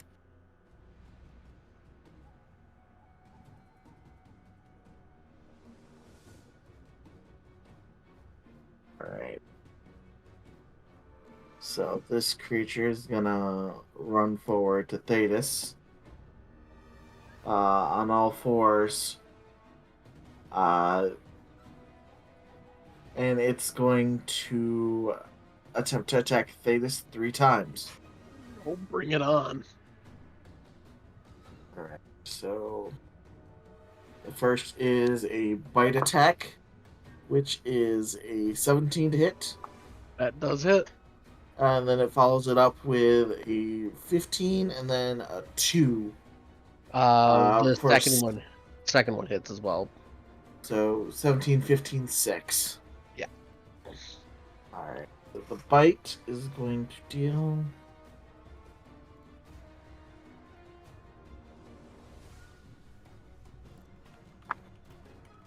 Uh, 7 points of piercing damage to you. Okay. And then one of the short swords, it's just sort of like swinging wildly at you. It did manage to get past your defense. That is going to deal an additional 5 points to you. Alrighty. Alright. That is the Flesh Eater's turn. Flesh Eater Nolby's turn. These harpies, this harpy up right by you, Roach, is going to lash out at you with claw attack. Youch.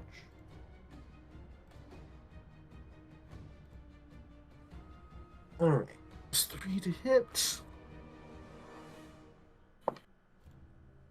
14 to hit. Miss. And then this next one is gonna come over and do the same thing.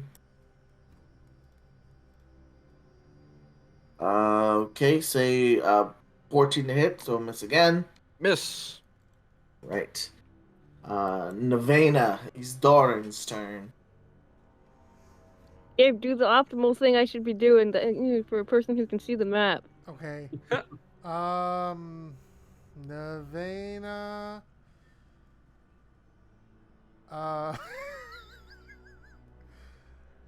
Uh, probably give somebody bardic inspiration and shoot someone, right? Yeah. Roach should get some bardic Hey. inspiration. I feel like that's probably a good use of that. Okay. Roach, you got Hang a in bardic there, Roach. inspiration. I'm like bobbing and weaving and ducking, and Dirtbag jumps over one of the spear attacks while I'm ducking underneath it, and I turn to look at you and give you 2 big thumbs up. Thanks, Nevada. I'm trying my best. You have a regular short bow, Fab? I think so, yes. Gotcha. Let's vicious mockery this guy, I think. I don't know why it's DC 10. It's supposed to be DC 14. But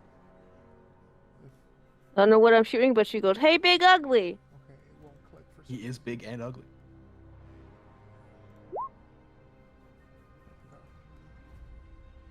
So roll a 15 minus 1 is 14. Rip.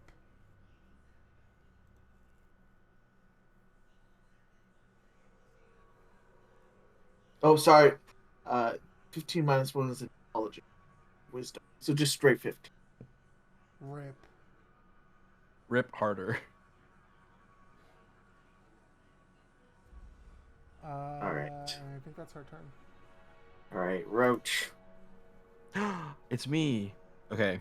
Gosh, I've been like looking at. Hey, Mike, can you clarify something for me? How big is a 20-foot square? Is it 20-foot radius or 20-foot on a side? I feel like 20-foot, unless it Big. objectifies radius. 20-foot square is 20 foot on a side. Yeah, it means one side. Heard. And then second question for you: are these harpies flying? No. Okay, great. I'm gonna take a step back as I'm sort of dodging, bobbing, weaving, and the like. And I'm going to brandish my my gnarled wooden staff with a bone, like a curved bone implement at the end of it, and I'm gonna have Dirtbag climb to the end of it and stand on the edge of my staff and hold up my other arm, and a bunch of rats are gonna sort of collect on my shoulders and collect in the ground around me. I'm gonna start focusing my magic. A little bit of like a greenish, blackish, sort of almost magical fire kind of emanates off of me and frames my shoulders in silhouette. And all the rats start to like change, like the vines and branches and curling plant life begin to like erupt and grow out of their backs, and as they start to like flower and blossom a little bit, and then they all sort of jump outwards and forwards in front of me in a very planned coordinated formation, start digging and burrowing into the ground, and then these like thick giant black disgusting like vines, like vaguely in the shape of rats, vaguely in the shape of plants, erupt out of the ground, and I'm gonna entangle in a 20-foot cube right here. All right. So let me show you the spell. Boink. Is it entangle? Entangle. All right. I planted my little rat seeds and they've sprouted. Show me the square again. Up. All right. Strength saving throws. The first harpy does not make it. The second harpy definitely does not make it. That knoll does. Oh, and my spell save should be 15, I believe, not 14, but that's okay. Well, the knoll made it by like 5 because it rolled a natural 20. Pog. So these 2 harpies are restrained then, and this whole area is difficult terrain. All right. And then I'm gonna shout, "Good job, guys! You're doing great, my little babies! All right, come back, come back!" And the ground beneath me begins to like erupt with like little bored like tunnels as all the rats are like shaking off vines and leaves and return to normal rats as they come up out of the ground and like collect back into my clothing. And I'm going to throw up a cool ass peace sign to the dryad and say, "You're not very cool or hospitable or very welcoming. And if I'm gonna burn your fucking tree down, but later. Thea!" And I'm gonna fucking run. 25, and I'm gonna... Let me double check something here. Yeah, no worries.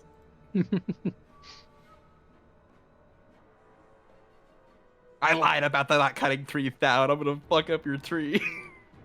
But later. All right, you are going to get 2 attacks of opportunity here. Mm-hmm. Disadvantage. Good thing that's a disadvantage. I didn't want to. Okay, all right. Rolled a natural 20 and then a natural 17, so That's still pretty 21 to good. hit you. Yeah, that'll hit me. Alright, so 2d4. So I'll need you to make at least 1 con save. Is it still against poison? It's again. It Concentration. Django's concentration. Oh, sorry, entangles concentration. Oh no! Damn it! All right, please, please, please, please, please, please, please be good to me. Woo! All right. So the first claw attack deals 7 points of slashing damage to you. We'll see if the second one hits. No, that's not. Okay. So I'm almost out of temp HP, but that's okay. All right. And I'm only a little guy, so I got 25 speed, so this is where I stop. And then, do we need a totem? Do we think? Do you guys want like temp HP? Do you want potentially better, like more hitting good? Do you want to get healed better? What are we feeling? I'm I'm taking the temp HP personally. Temp Yeah. HP is nice. I do like the unicorn with the healing and stuff like that. It's pretty nice. I go for either. Okay. Gosh, the bear also gives advantage on strength saves and strength checks. So I mean, maybe that'll happen. Yeah, I'll throw out a dank bear totem. So half of the rats that went into the entangle burrowed up and scurried into my clothes from on top. The other half like fucking Minecraft mine a 5x5 block of dirt out of the side of the wall here, and then march forward in a phalanx, and then climb up on top of each other to form this like strange bear-like amalgam of rats. And I'm gonna do my bear spirit totem right here. It's pretty incredible. So everyone gets temp HP, and I will tell you how much in just a second. 5 plus my everyone gets 8 temp HP, Ooh. Love it. Okay, we take those. including myself. So I will go back and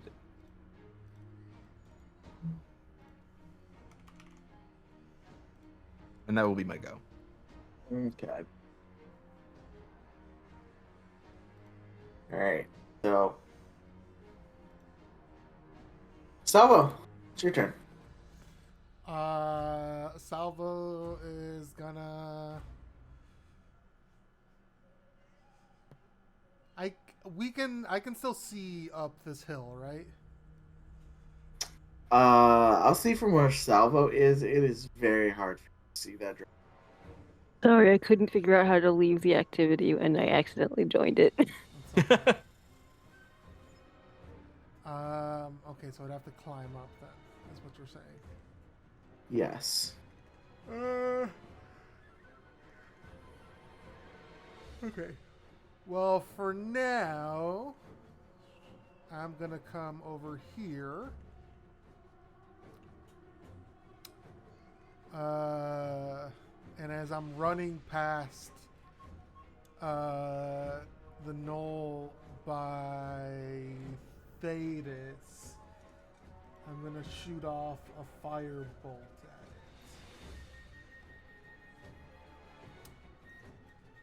at All right. Let me just.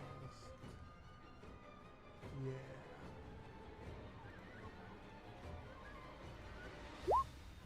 Come on. Mine will not Yeah. do I it, figured. unfortunately. All right. Anything else, Salvo? No, that's it. All right. Thetis. Right. I see the firebolt like fly over the head of the our Scully friend here. Thanks anyway, appreciate it. And I'm just I'm just gonna do what I do best. I'm gonna try to stab this thing with my trident. All right. Let's see it. Oh That hell that's your best. yeah! That's your best. Go. Nat All 20, right. baby. Okay. So I roll with advantage for this one, right? Or I just roll 2? Is that what it is? You just you're just gonna double the damage die. Double So damage. just click on the word trident. Just there. So rolled an 8. I'll give you one of the 6 that I have. So 14 points of piercing damage. All right. This is a magical weapon, so it is not resisted. Mm-hmm. Okay. You know what? I'm gonna push it. I'm gonna action Push it. surge. Yeah. Oh. We're doing it. All right. Where's my thingy?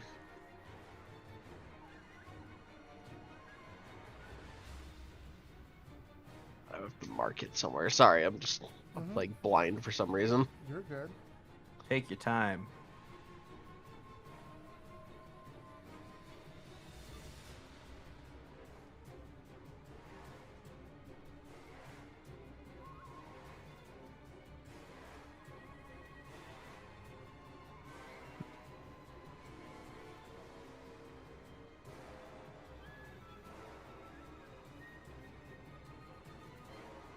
Okay, that's odd. I can't find my thing anymore. I think something might have updated.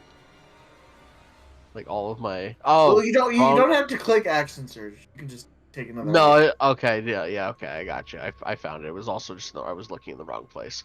Okay, so we're gonna make another attack with our trident. All right. Because that it worked out real well before. Big money, no whammies. Ooh, Okay, that's a hit. That is not a whammy, sir. no whammies. All right, 6 more damage. Total of 20 damage taken. It is Let's go, still Thetis. alive and kicking. Let's go, Thetis. 21 damage. Well, Let's fucking go. It's still kicking. It's a lot of damage, though. It is a lot of damage. All right. Man's flexing. I am so because I rolled a crit. I have the thing for this. I have to find it now. Oh yeah, champions get crit things, right? Yes, so I think it's this one. Yes. Remarkable athlete. Yep. Okay. So I can move half my speed without triggering opportunity attacks. Sure thing. I am actually just going to move. Just move here. So I think I would have been fine anyway, but still. Good to know that I have it. Well, I'll end my turn there. All right. Lucky. These spaces up here, are they standable, or is that like? That is like the beginning of the hill you would have to climb. So this space, like right here, to get up here would be difficult terrain. Unless you have a climbing speed. Alright, I'm gonna do a quick little shank into this knoll. All right. 10. 10 hits. Ooh. 7 damage. All right. That's 1 and 2 is that dagger's not magical, is it? Nope. So that's 3 damage.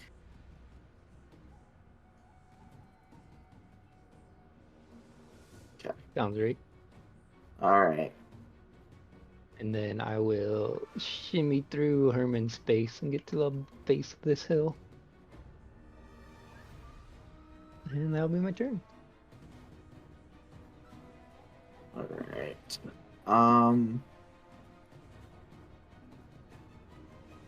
Right. So is the Briar Witch Triad's turn. Um.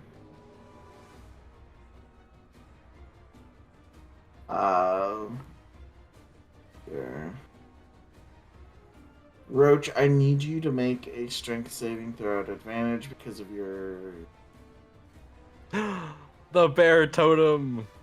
It did its other thing. 12. That is unfortunately not enough. Yeah. That makes sense. But I believe you have something. I have something? Bardic Inspiration. I feel the effects of some kind of magic taking over, and I try to resist. And then I remember that Nevada told me to do a good job, and I have to do a good job because she told me to. Is that a D6, Fab? Or Yeah.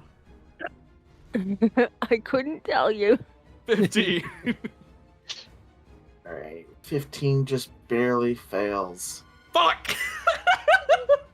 That's so. The bear's very disappointed in you, That's actually. really funny. Uh, I made Mom Roach, you're- disappointed. you're falling back to try to regroup with your friends. And suddenly you feel a sharp piercing. As you all hear the lurching of the ground, as these large briar vines erupt from the ground underneath Roach, and encapsulate her in a cage. That is some damage I'm going to roll. A good 3 seconds after the vines come out, Lucky will yell out, "Oh, Roach, watch out for the vines." Thanks! All right, ouch. Thanks, Lucky! Oh. so 13 piercing damage. Yes, sir. Need you to make a con save. I... Actually, 2 con saves. That's 2 instances of damage? No, this other one. Oh, there's another con save Yes. associated with it. Okay. Are any of them against poison? Yeah, the second one. Alright, I will have advantage on that one. 'Cause I'm stout, baby! But I have to do quick math first. Okay, I can do math. Oop. So this is gonna be my concentration. Normal, unadvantaged constitution. Please. Fuck! Damn it! I'm useless! This will be against the poison. Fuck! Damn it! I'm useless! Okay. So you have resistance against poison, right? Resistance to poison damage, yes.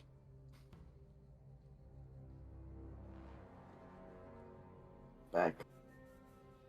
Keep watching. My cool music stopped. So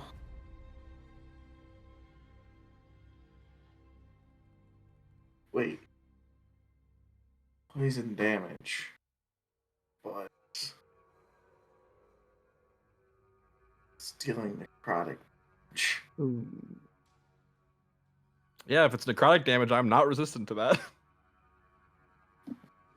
So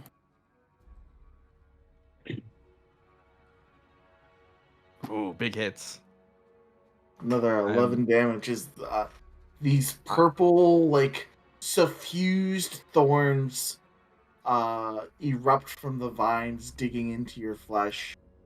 Ow, You ow, ow, ow, feel, ow, ow, ow, ow, ow, ow, ow, stop it! Ow!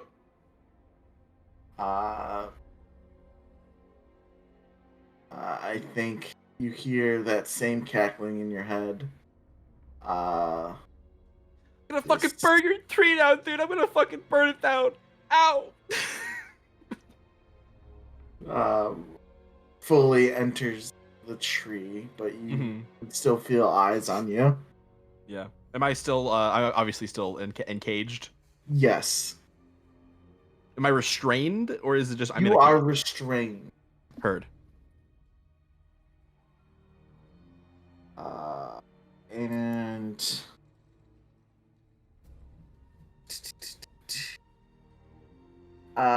you are restrained until something makes a DC 14 strength cage to destroy the cage, taking some piercing and necrotic damage off. If they fail to do so, So it when you can be say, like a attacked. strength check? Yeah, DC 14 strength check. Got you. But it can also be attacked.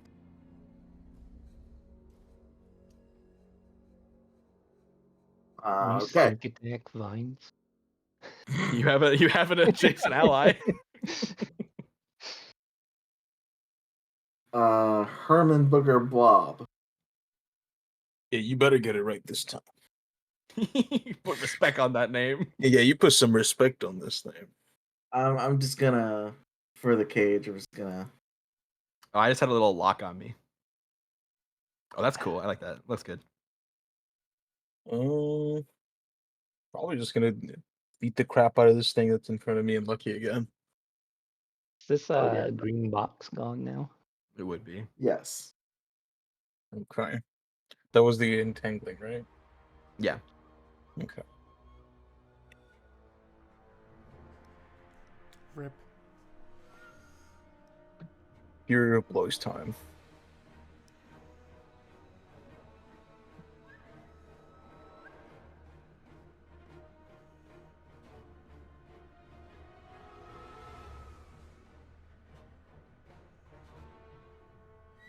All right. Do all those hit? 20, 18, and 19 all hit. 12, 17. Sorry, 4, 3, and 2. 4, 3, and 2. That's 9 damage.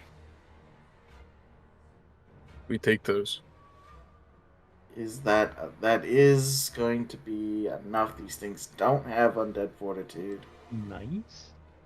Phew. This thing collapses, and Herman, you can just see as it collapses, the vines that were holding it together gave way, and now it is just a pile of like assorted pieces of Noel That's so creepy. held But together by ironic. vines, I like that. and now it's just various dismembered pieces of said Noel. Roach is gonna make some armor out of this. Yeah, dude. Alright. I think that's my turn. All right. I have a question for you, Riley. Hey. Is this totem tangible? No. Okay. Then it's just gonna run and waste its turn trying to attack it, but fall on its face over here.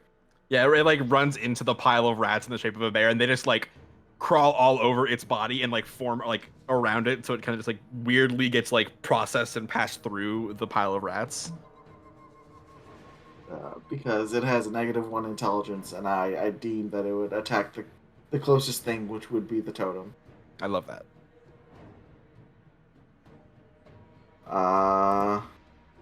Fleshy Boy's turn. Is going to attack Thetis 3 times again. If it ain't broke, don't fix it. Alright, so that's a 19 plus numbers, a 10, and a 17 plus numbers. All right, 2 hits again.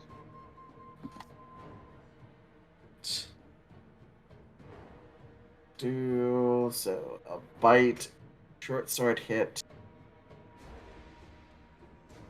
So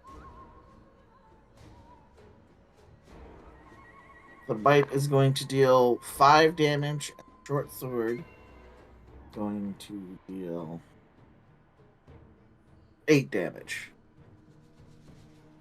How much did the first one do, you said? 5? 5. Okay. Gotcha.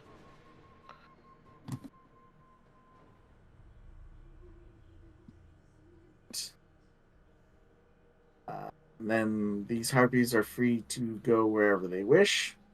So this one is going to fly over here. This one is going to take a perch up here. This one is going to fire down at Thetis. Thetis. Short bow. That is a 14 to hit. That misses. Okay. And this one's going to fire at Salvo. That is a very, very cool 13 to hit. Does not hit her. All right. These harpies are fired. They do not do their jobs. They're not actually fired. Nevena's turn. Gabe, what I doing? Probably healing Roach. I agree. I'm sorry. I tried my best. Are you disappointed in me? Oh wait, you only have. It's cure okay. wounds. There's always next time. Okay, these fines fucking hurt, man. This is really. I need to learn how to do that, but also I need to burn that fucking tree down. This sucks. I would suggest doing that with haste.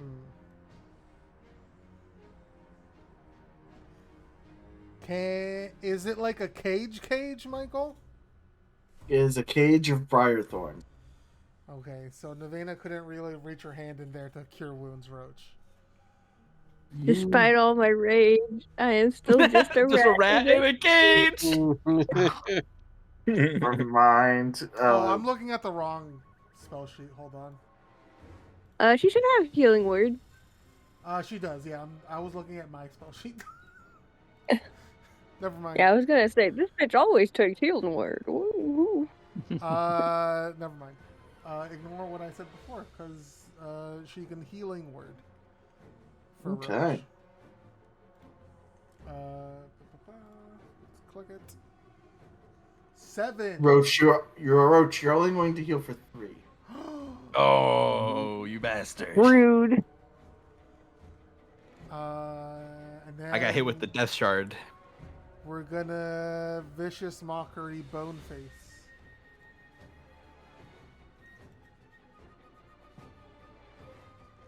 All right. That is a wisdom saving throw. Yes, it's not. When I click it, it doesn't go for some reason. And that was a 2.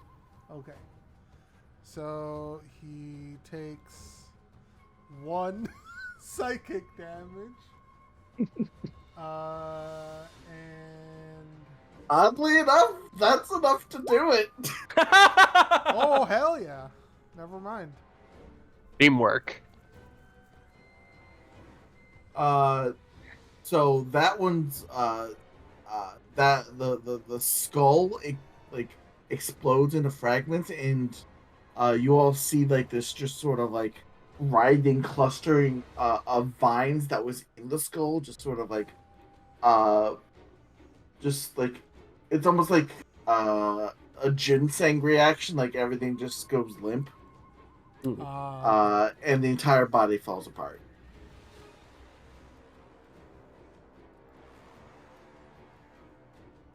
Oh, one less thing I gotta do. And I think that's Nevena's turn.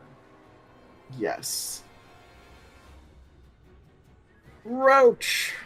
Okay, Mike, I got some questions for you. Oh, hold on. Yeah? You're gonna take some damage to start your turn. Oh, because I'm still in it? Yep. So rough. 4 damage. A Yeah. D10? That's rough. Yes.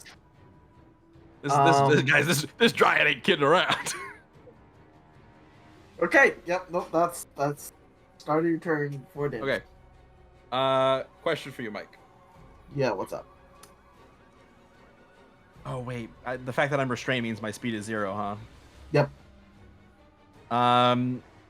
If I were to like, how much room is between the bars on this cage? You know. I would say the briars are more wrapped around you than anything.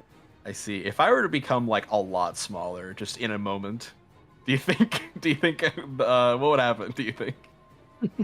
I am not. Typically, I love where the creativity is. Mm-hmm. I don't think the act of wild shaping frees you from the restrained condition. Mechanically, no, it doesn't. You're But correct. logically. But the reason I'm asking is because it's been described as specifically a cage that is like formed around me. If I'm like actually just wrapped up by spiky vines, I get that. That's fair.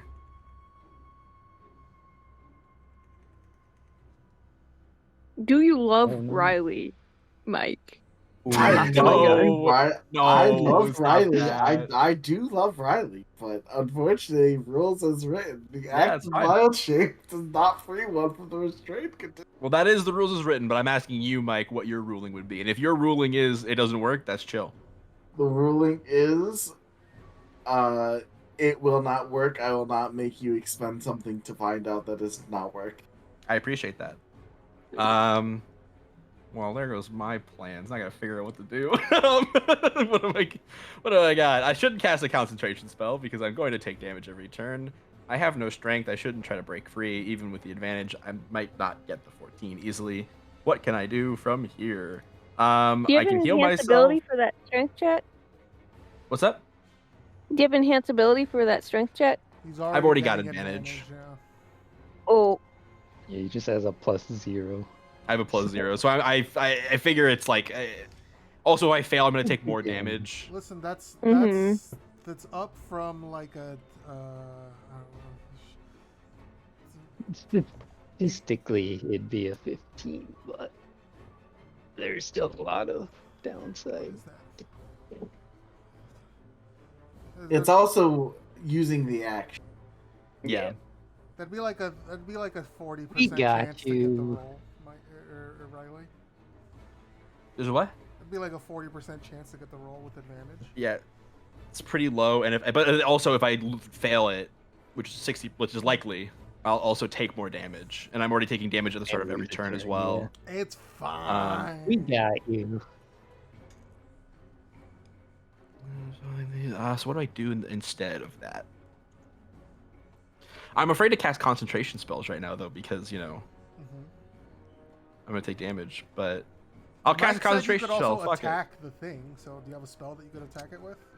I would have disadvantage on attacking it though, because I'm restrained. Okay, I'm just gonna reiterate. It has an AC of 10. Oh, that's pretty cool. They're vines. They're vines. They're magic vines that wild shaping won't free me from. I figured they'd be tougher, but that's chill. But I do have a bonus to hit, and I don't have a bonus to strength. So I will, as a bonus action, I'm like squirming inside the vines. I take a little more, like, wince a little bit at the sharp pain as my moving causes me to be hurt. But I kind of get a hand on my my like long gnarled, like almost like driftwood looking thing with the bone on the end. And I'm gonna clench it tight. And Dirtbag's gonna slip up and out of the collar of my shirt and sort of jump down onto it, start to glow a little bit, and then almost like his little paws, almost like meld into the wood of the staff for a moment, and he seems to like kind of like join with the staff, kind of like Palismans from the Owl House. I don't know if anyone has seen that. Yeah. Roach kind of becomes like the Palisman totem of the staff as I cast Shillelagh as a bonus action.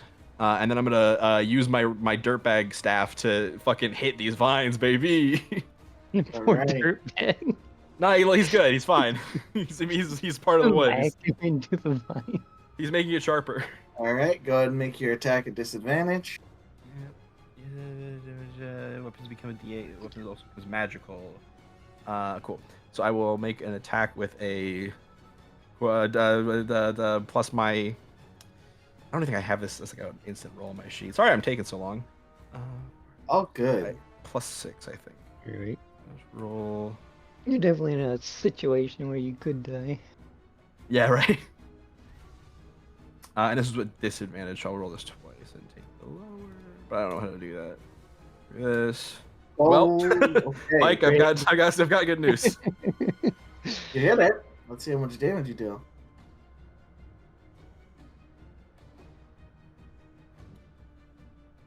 $10 damage. Solid. Vines aren't broken. Great, that's my turn. All right. Salvo. You can run past this if you want. Yeah, I think this is what Salvo's gonna do. I'm gonna fire both the vines, Mike. All right, go ahead and. Before you do that, I want you to know that rolling a natural 1 results in you hitting Roach. If I roll a natural 1, I deserve it. I just want to say that rolling a natural 1 means you hit Roach. Do you want to proceed with I this? still want to proceed, yes. Okay. Do it. Okay. Thank God. Okay. The cage comes undone. Have Dirtbag biting through the vines, and then have like flames erupting around me. And I kind of like fall forward and like go down to a single knee and like start like scratching and rubbing at where the thorns pierce into me, like grabbing dirt from the ground and putting it on the wounds and rubbing it in. No! Thanks, Elmo! Don't rub dirt! Don't rub dirt in your fucking wounds! I'll bleed out otherwise. That's I gotta not stop the healthy. bleeding. What do you mean? That's so unhygienic! What the fuck? Have you seen me? Yeah, but Also, like wounds are Roach. different. You could get an infection. Roach, as you like rub dirt into your puncture wounds, it burns. Yeah, it always burns. No, like, ouch. Yeah, ouch. Yeah, ouch. There's nothing new, Mike. It always hurts when I do this, but it's good for me, I think. You're also making an infected wound like dirtier, so. Nah, dude, I'm putting nature in me so I can heal from it. Yeah. Rub some I'm getting the dirt and the and grime. spit in it. I'm refilling on the dirt and the grime, and that's what I always do. What else are you doing, Safa? What else on your turn? I come up here in between the what's it called, the harpy and roach, and that's my turn. Okay. Thetis. All right. Thetis is. Let's see. I'm going to. The rat bear totem is not actually a hittable object, right? It is like Correct. a spirit. Okay. I am going to use my breath weapon. All right. So that is a 15-foot cone. So I should be able to hit both. Yeah, the harpy and the knoll in front of me. Okay. The harpy is going to roll a 15 on that DC. Because I assume it's dex save, and the knoll is going to completely fail. Okay. So that's what, 2d6? 2d6. It's average. All right. Let's see. That knoll gonna inexplicably, just inexplicably take 12 damage. I wonder why. And the harpy's gonna inexplicably take 6 damage. Just no reason. No reason at all. Yeah. Yeah. Anything else on your turn? Yes, I am going to use a charge of my second wind to heal myself a little bit. All right, sounds good. So what is it? 1d6 D plus my It is 1d10 plus your fighter level. 1d10 plus fighter level. Okay. There's 1d10. Whoops, that's an S, not an R. Oh boy. Oh, I wrote that incorrect. My apologies. 1d10.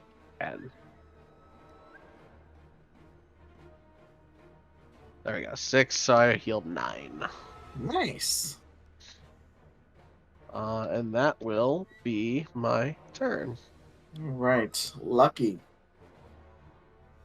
I still have detect magic running. Are any of the trees within 30 of me glowing all of a sudden? Yes. Oh. This one. I will point that tree out. Something's up with that tree over there. And I'm gonna run behind this knoll and shank it. All right. There's the button. 24 to hit. 24 definitely hits. 12 total. So 6.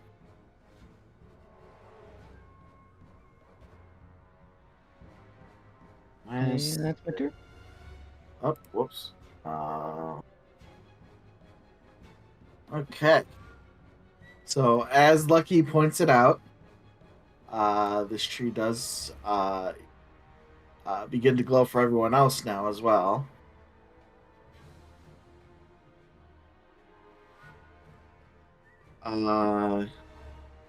And since it was pointed out, the attack doesn't have advantage anymore.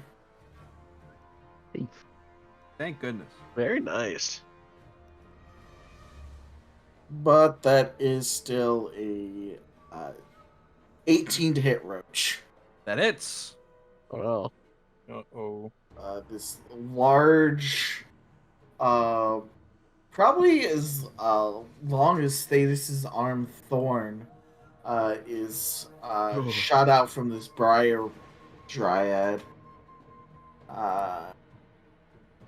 And is going to deal some damage.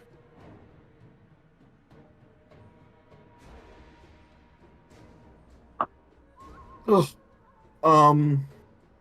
Enough to put me down, I assume, from that reaction. Say it, Mike. That number. What is that number? What is the number on Briar? Yep, just enough. It deals 11 points of piercing damage.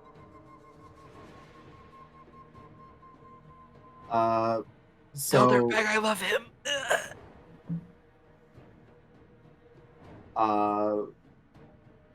And Salvo, as you see Roach go down, you start to see Thorn sort of encircling her form.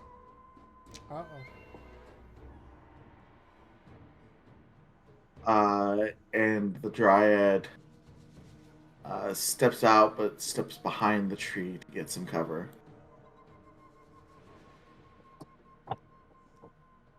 Herman Booger Blah.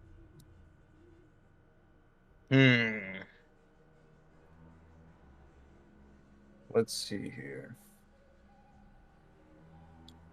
How far away is that break?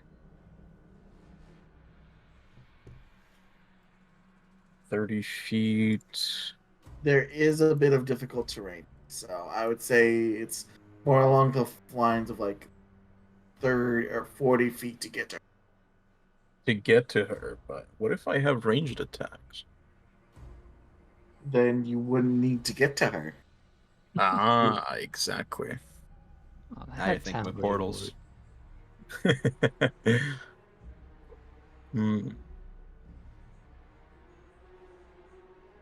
Trying to think what's the best thing to do here.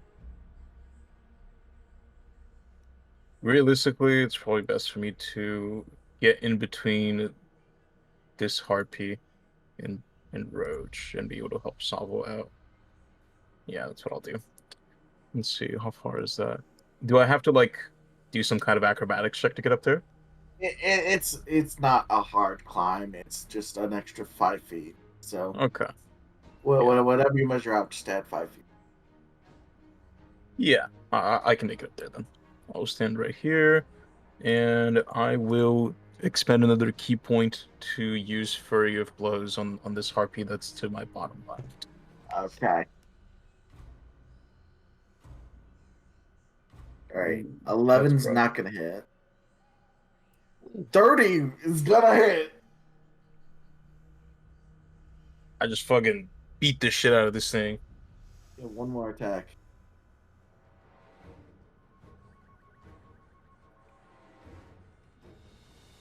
$20 total damage. All That's pretty right. good. It's looks pretty roughed up. Hell yeah. And I think that is all for me. Right. This knoll is gonna lash out and gnash at Lucky, who just shanked it. Rude. 18 and 13 to hit. Nope. All right. So the bite.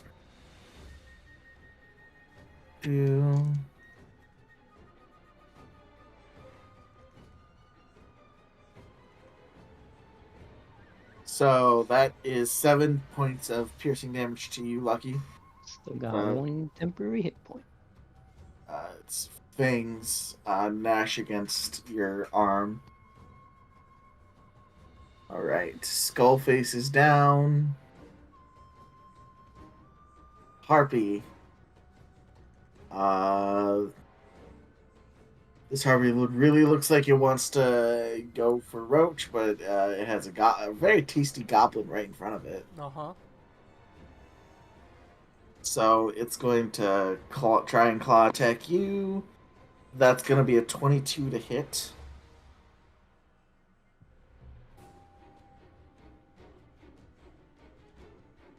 (22 to hit). Yes, that hits. That is a total of 6 points of slashing damage. Okay. That's coming out of my temp HP. And then this one is gonna try and hit Herman Booger Blob. Keyword here is try. Have you seen my moves? Well, natural 20 might get through those moves. Yeah, that maybe. I'm not gonna confirm more than that, but it might hit. Even goo has its limits. Oh no. 8, 9, 13 plus 3 is 16 slashing damage. Slashing? I'm a blob. Yeah. I should have resistance. Yeah, well, plasmoids don't have inbuilt slashing resistance. Who designed this? You're making me pull out the calculator? Okay. It gets a really good hit in on you, Herman. Damn it. I'm down Don't to forget your 22. temp HP though. Yeah, I took that into accountability. Alright. Nevaina's turn. Who needs healed? Roach. Herman. Desperate. Yeah, Roach is just like dead on the floor. No, it's okay. Heal Herman Roach. just got hurt. Herman just got hurt. It's okay. Here's that healing word. Don't die. I'm trying. 6 HP, Roach. Okay, is that 3, regained Mike? 3 Yeah. Better than 0. It's not Ridiculous. nothing. Can Nevaina see the druid from here, Michael? Or not the druid, the dryad? I'll say she has quarter cover. Okay, but she can see her. Yes. Okay. Oh, vision mockery again. Because fuck you. She said, "Boo, you suck." 13 plus 4 is 17. No! Doesn't care. Stop it, Michael. Bro, what? You motherfucker. I like how in character it is that both Herman and Savo instantly rush to protect Roach. Aw, Very good. thanks, guys. Hold on, can I?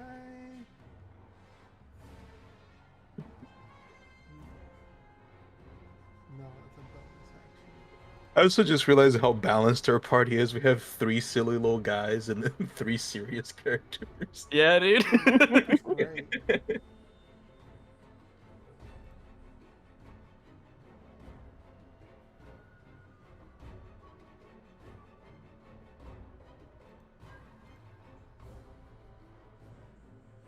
Okay, never mind.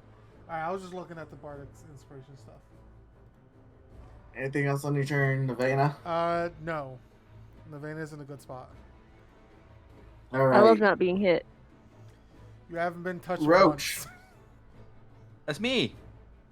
At the start of your turn. At the start of my turn, I'm gonna take damage. No, the vines under you start to glow, and in your head, you hear a sickly, saccharine, sweet voice. Haven't you taken enough? These people don't respect your rats, but you know who would respect their rats? Me and my critters.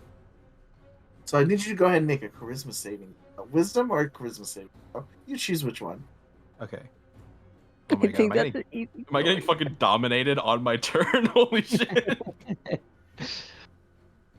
Wisdom saving throw. Wisdom saving throw.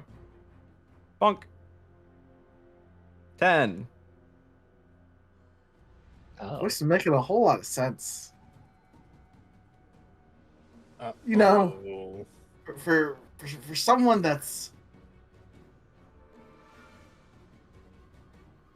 and you know this voice is probably the one in command of all these things, kind of like you were. Like you're in command of all your rats. You should stick with them. Yeah, but she just killed me though. But she considers your rats to be people.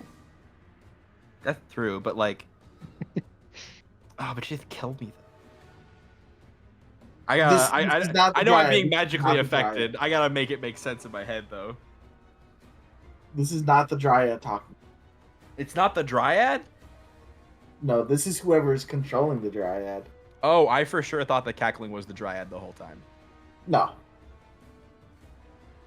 Baba Yaga. It's the Baba Yaga. So, I will not tell you what you have to do. I am just going to say you are magically compelled to bring harm unto. You know what? Oddly enough, there's 5 of your friends here and 6 sides on. There's 6 of you here and 6 sides on a die. So if you roll a 1, you can do whatever you want because you cannot harm yourself. So roll a d6. Oh man.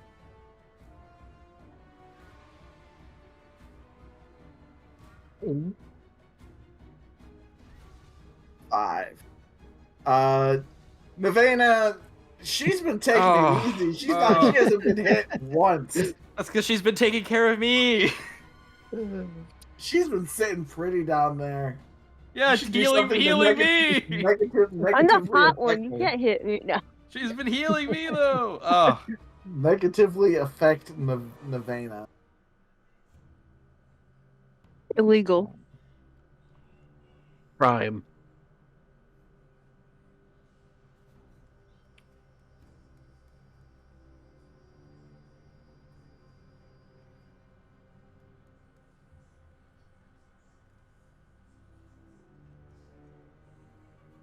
They'll all have better wages.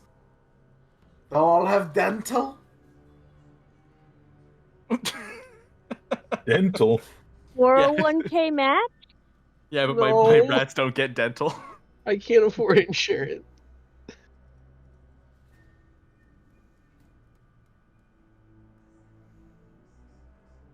Sorry, I'm just trying to look through all my stuff and see what I want to do. Cause like and it's like it's tough because like narratively, obviously Roach is being magically affected and I can't control what she's thinking right now, and so she does want to fuck up Nevena real bad. And like the last threat she made was like, I'm gonna burn your tree down.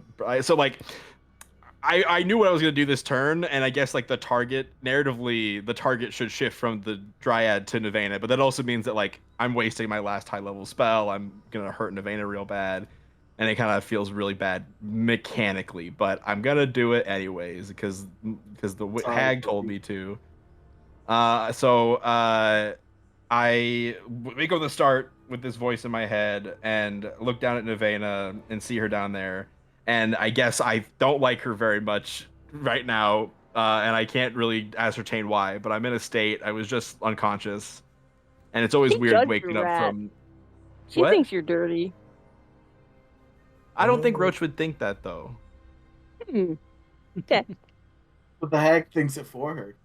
Yeah. So the way I'm like narrative, like making sense of this for Roach is like she's being magically influenced, and she's like just waking up from unconsciousness and like doesn't know which way's up or down, and is like just not. It doesn't have a chance to think about it too hard. You know, when you like just wake up and you're still kind of dreaming almost. It kind of feels like that to her.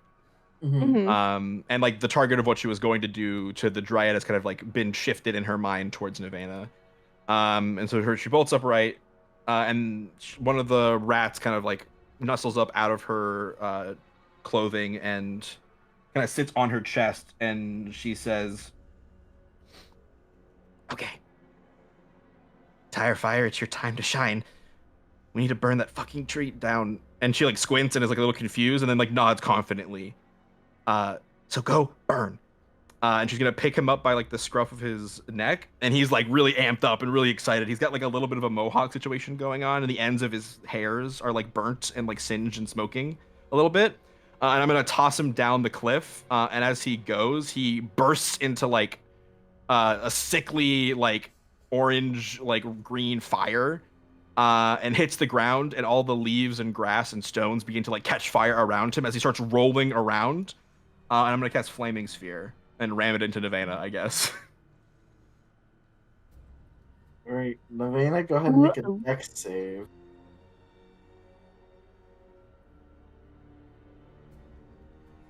I got it. Oof. That's No, a bro. 7. Okay. Gabe, roll better. I'm sorry.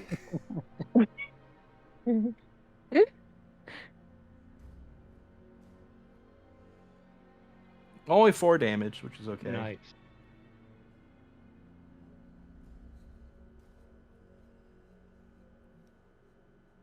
And at the end of your turn, your head clears with another one of those cackles, and you're in control of your facilities. Mm.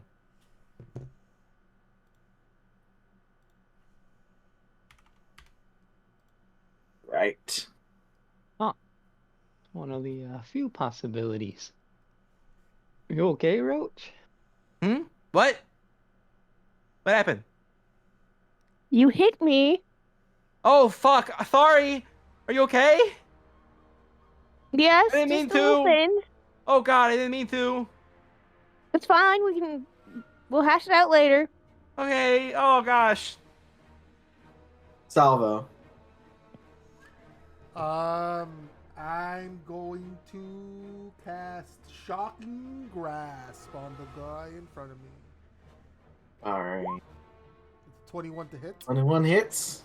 for 6 lightning damage. Now, Michael, Right. in Pokemon, Yes. lightning damage is super effective against flying types. I'm gonna call this thing a Anticipate. grass and ghost, so it's actually not very effective. Oh, It's shit. actually resisted Fuck. pretty hard. Back But I do want to see everyone's Pokemon teams. Salvo has pure power, though, Michael, so it's fine. It balances out. And then it can't take reactions until when? Nice. Until the start of its next turn. So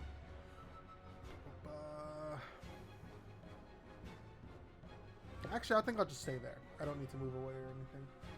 I'm still standing in front of Roach. All right. Thetis. All right, we still got that knoll to take care of. Yes. So I'm gonna go ahead and I'm gonna try to take care of that knoll with my All right. trident.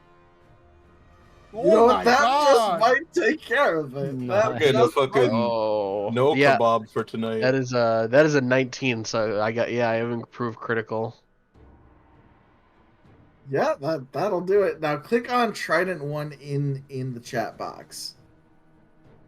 Trident +1 in the chat box. In the And chat. that'll roll the damage. I see. Like so. Ooh, Yeah, nice and solid 10. even if it did have Undead Fortitude, that's a fucking crit. Oh, Oh yeah. Which means you get to move half your movement speed. I do. I'm gonna. That's the wrong thing. I'm still on cone shape. I'm gonna move up here. And All that's right, gonna be it. so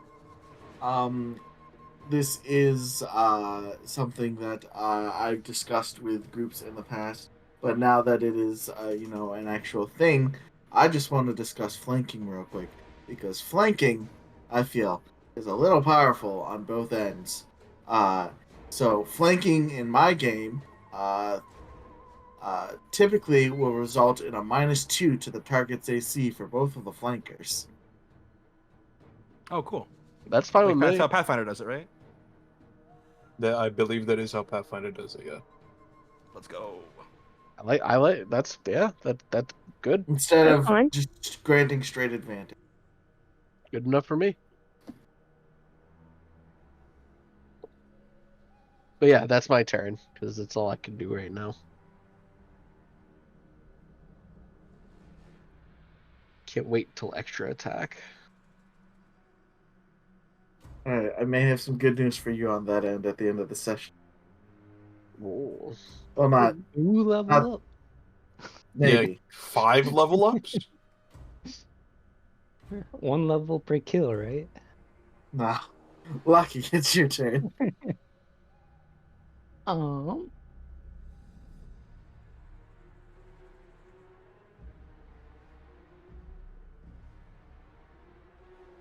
Yeah, we'll deal with the harpies first. Shimmy up and shank a harpy.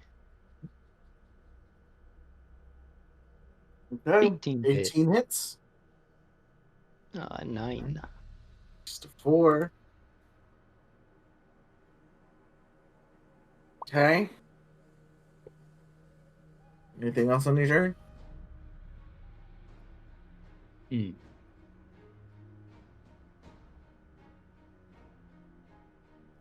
Was that Nah. a no? Okay. Yeah. Alright. Let's roll this out in the open here. Okay, nope. So she's just gonna step into this tree and vanish. Rude. I was rolling to see if she got Briar Cage back. I guess I was supposed to roll at the beginning of her next turn. Okay, so she does have it back, but I already decided to let her step in. The reason I rolled twice is she was supposed to roll for it on her last turn as well. Gotcha. But lucky the tree seems to fade with magic. Seems she's moved on from that tree.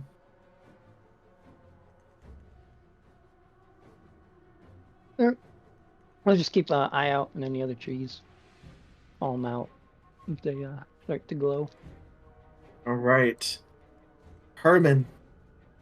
I'm gonna use a bonus action to do a quick little jab at the harpy that's closest to me. Okay. Oh Jesus! Yeah, just a small little jab. Fucking sucker punch her head clean off. Kaboom! Ah, boom, cabron. And then I'm gonna move up, and then I'm gonna use my full action to punch this other one as well. Okay, Okay, you're just fucking smacking them up, bro. Boom. And let's not any of us comment on the fact that I forgot that monks can use an attack as a bonus action until now. Let's nobody comment on that. It's going on your permanent record, actually. I eat the record in front of you. Bro, you can't just eat my record. It's weird It's how it. my belly is like record shaped right now. Right. All right. So the gnolls are done. All right. My last surviving harpy. You know, it's gonna risk it for the chocolate biscuit. Who's it going after? It is backing up, getting an attack of opportunity from Herman and Salvo if they have a melee weapon out. I have my fists out. Yeah, that is a. I can talk. That is. I can dagger him. Yeah, go ahead. Oof, an 11 I don't think hits. Unfortunately not. The 25 will, though. Oh, boom. Where do you think you're going? And then they're gonna fire at Roach. I'd like, It's like to intervene and make it roll a 2. All right. Ooh. Lucky this time, instead of saying anything, in Roach, in your mind, you're delivered this image of you getting fucking domed by an arrow.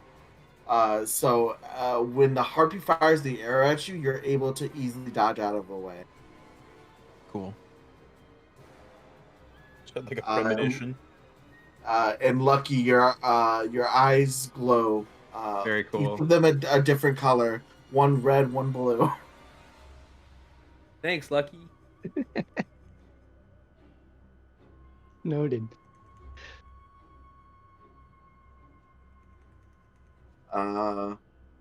Okay. I think it's orders were to fight those that came the wreckage. It doesn't know how to run when it's outnumbered. Nevena. Yell it.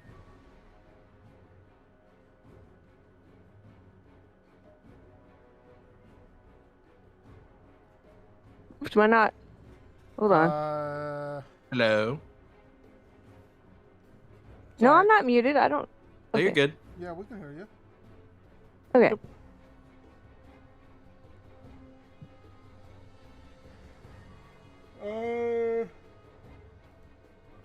You then bow or Nevena, mockery? maybe short bow this guy?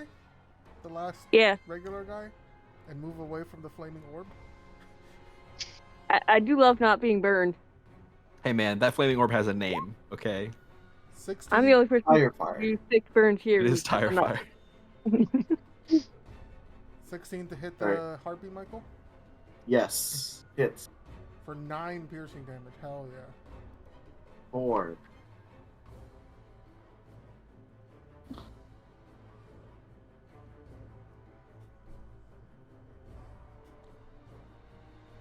I think she's gonna stand near Thetis and Lucky. All right. Roach, it's your turn. Hello. I look over to Lucky and go, "What? Whoa, your eyes look really cool. Is that No is that problem. is that? Thank you. Oh, Uh, you weren't done yet. Oh, sorry. Wait, did you know it's gonna? Never mind. We'll talk. Do you see it? Where? Do you know where the? Do you know where the? Do you know? I'm sorry, I just died a little bit. Do you know where the None dryad of went? the- You saw her before. Glowing yet? Oh man, I really want to burn her down. Ugh. I'm gonna I point wasted to my this opportunity window. hurting the Veda. Oh god. I'm guessing I it's feel over bad. there though. Over where? He just points out to a random tree in the distance. All right, I'm sending tire fire that direction. I give him a little whistle and a little like motion to the staff to direct him. And he starts like Sonic the Hedgehog starts revving up and rolling and burning everything around him. 20, but is gonna ram into the harpy here. So Alright. she needs to make a dex save. That's not gonna do it. I assume she rolled In less whose than a favor? 15. She rolled a 2. That won't do it. She takes 11 fire damage. She actually takes 22 for Ah, die. Horrible. Pokemon types work, guys. She's grass and ghost. Fire is super effective. And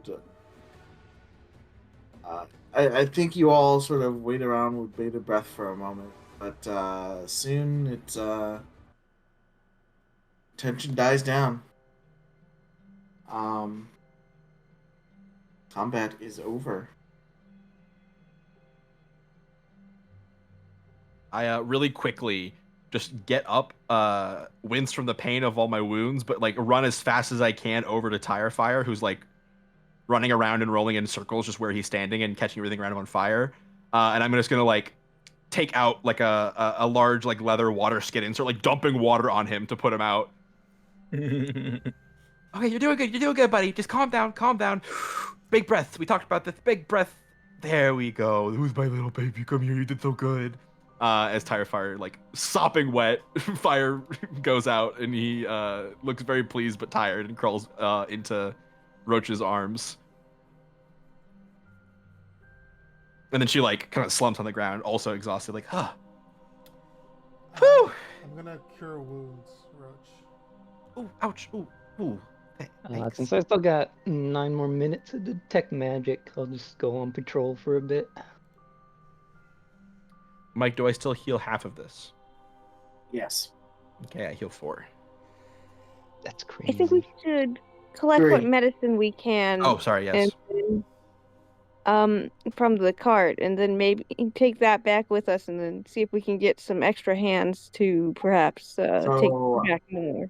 I'm not sure if I wasn't clear. There's not a whole lot actually here. Like, okay, that might just have been me not. I don't think we actually tallied. Like, this is like a whole wreck. There's not really a whole lot of supplies down here. Okay. Well, correction. But go ahead and give me an investigation check, all of you. I investigation. Yes. That is Naverna. That's Salva. You got a 1. I can't believe the witch jacked their shit. Right. One of these skill checks I rolled above a 10. Alright, I think collectively as a group you're able to find a small little clearing in a cluster of trees nearby, and inside it is a medicine check, and hung up on some of the tree branches is a bit of dried meat. I'd say the supplies here are, looking at the caravan, maybe 1/10 of what was supposed to be delivered, but this could like keep the village going for a couple days. Well, it's better than nothing. You also find a gnarled wood stave leaned against one of the trees with looks like something thorns are carved into it, not to be like sharp or anything, but just like presentation. So you have a long gnarled stake. Interesting. Roach, is that something you could make heads or tails of?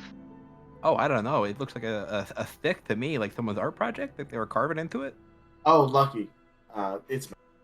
I got a stick too. It's like, look, see, and I like wiggle my mangrove staff, my mangrove stave, with the bones tied to the end of it. And try Dirtbag, I and guess, is still on top of it. determine what kind of magic? Or do we not have time for that? I mean, Doesn't it take an action when you have detect magic? give me an Arcana check as advantage.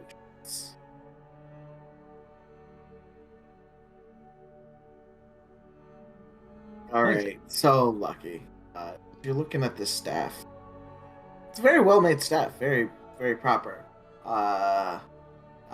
And you sense that anyone that would attune to this, they just have to be a spellcaster.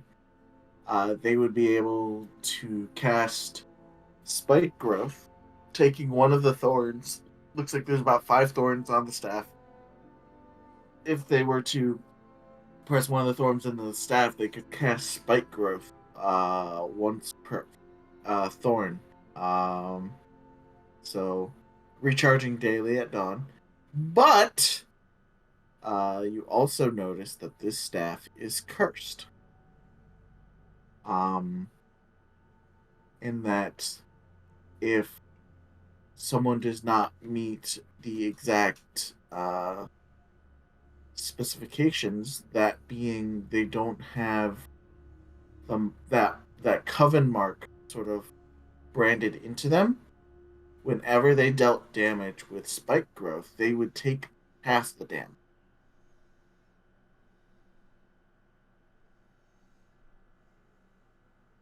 So this stick seems to have some affinity to that mark we found earlier. You could use this for some magic, but if you're not a part of their group, it'll cost quite a price. Oh, like you get to pay them to use it? Like they have like a copyright or something? In blood. Oh. It's kind of metal. We should burn it.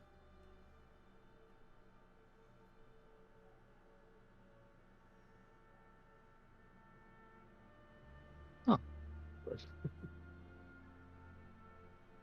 Well, I mean, we can't use that it. would be the safest. Well, I don't want to pay blood. You want to pay blood? Or do you want to join the group? Because I don't want to join the group. They seem kind of lame.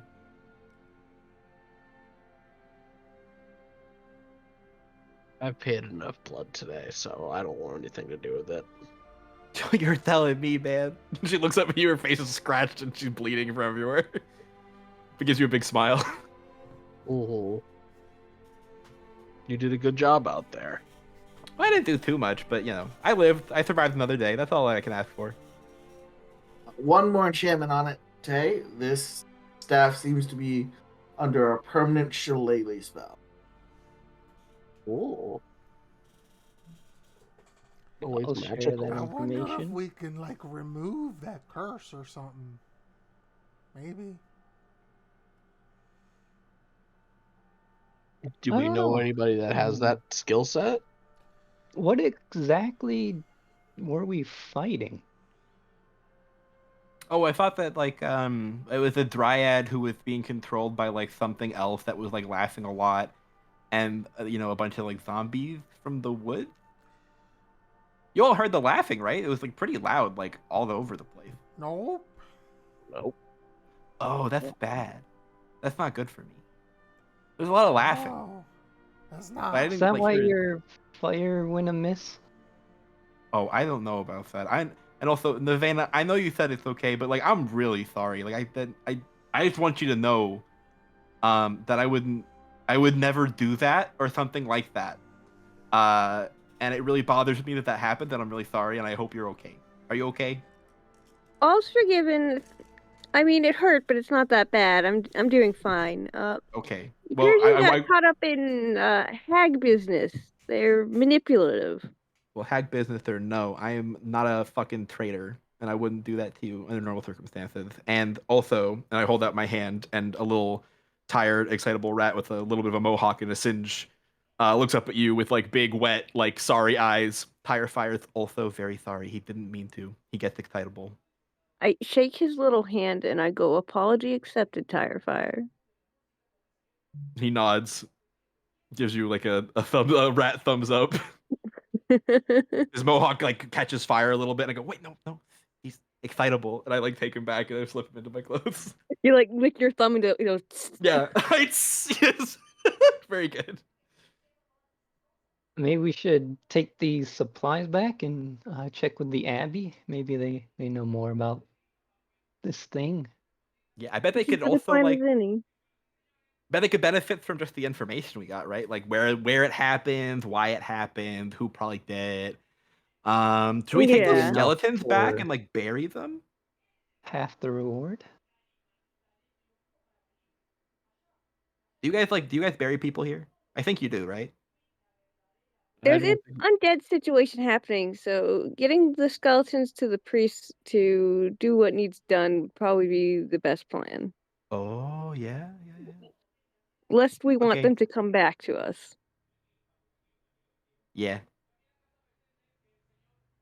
Okay. But also, Alright. who wants to carry a skeleton around? Not me. Definitely not me.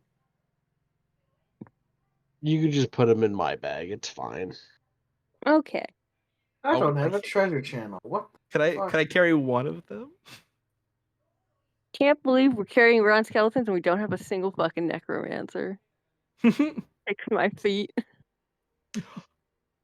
Could I make like can I get a bunch of rats just like on the ground to follow behind us and like carry like a skeleton on their back as they move? It's like a big swarm. No. It's giving me Pikmin. Yeah. Can I get my Pikmin to carry the skeleton? No. Okay. But we need to take it back to the onion. Yeah, we need to take it back to the big onion. No. What do you mean no? Are any I- of Look, I was very Airborne- clear about this. Your rats are used for your spellcasting. They're not to make other reasons. Well, I mean, At I'm least gonna not yet. mechanically, I'm gonna carry them, but can we flavor it as? Fine. Fine. If I can't mechanically carry something, I can't make my rats carry it for me. Obviously, Yes. but if I could mechanically carry something, would it be okay to say my rats can carry it too? Yes. Alright. I've put something in. I've made a treasure channel and also put some. Are any of the wagons usable or could be repaired? Roll me a d20. Flat D20? Yeah, flat d20. 6. Unfortunately not.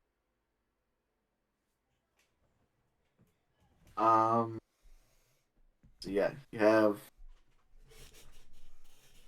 this gear. You're about, I'd say, definitely over half a day, and you've already used half a day. So Oh, I have a It'll bag be of lit. holding. I forgot. that would That's work. yeah, that's very useful. Just put it in here. And I. Never mind. I like pull my satchel to the side and open it, and you can like see inside. There's just like an empty void. Whoa. Yeah, just put it in Well, there. gets the job done.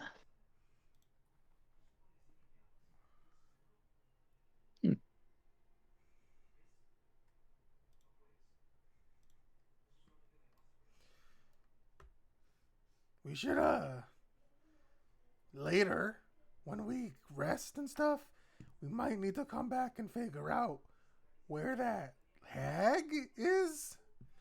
Mm-hmm. Maybe we could use like the skin patch to help find her or something. You know, do some magic about it. Maybe. I bet you that's that laughing you were hearing. That makes a lot of sense. No one was telling jokes. I don't know why it was so funny. But I guess maybe like us getting hurt was funny to her. I don't know. It's an inside joke with hags, so you just didn't want to tell you. It's always an inside joke with these hags, man. I don't get it. You know, covens, they're you know, they have their inside jokes. I want to I want a hag coven that's just like a comedy club, and they're all bards.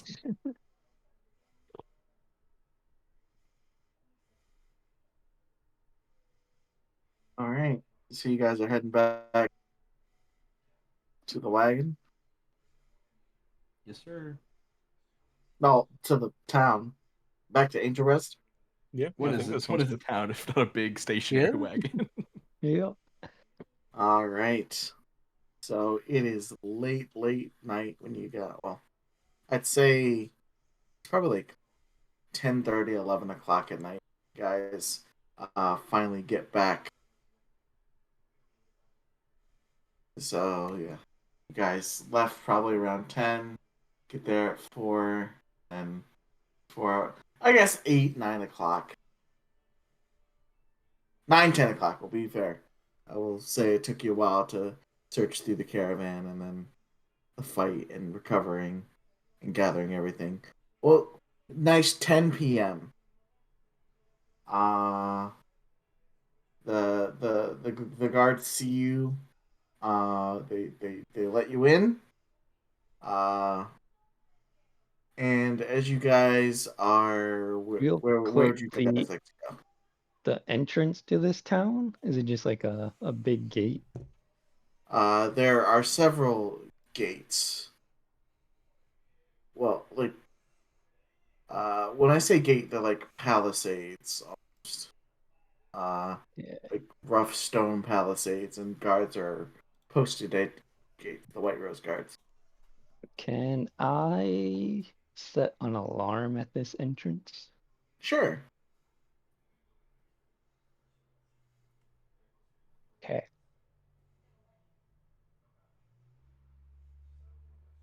I will do that. And I'll All make it right. a mental alarm. All right. Make sure I Okay. stay within 1 mile of it. Hopefully that's Yeah, close the enough to the inn. town's not that big. All right, but you guys reach the town. I'll say probably coming from the western entrance, which is just south of the barracks. But as you guys come in the middle, sort of like this town square, there is what looks to be a town that looks remarkably like a tiny little inn. It's not pulled by anything. It's just there. I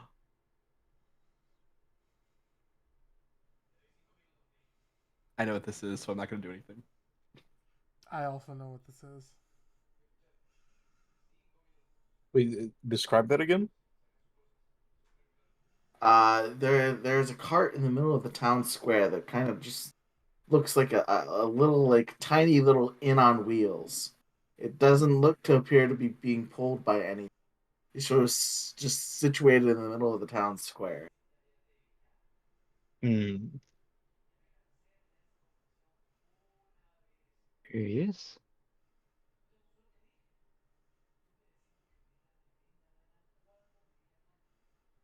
Well, who wants to go deliver these supplies? I'm sure we don't need to send everyone. I mean, I'll go. I really want to make sure they get where they need to go. Right.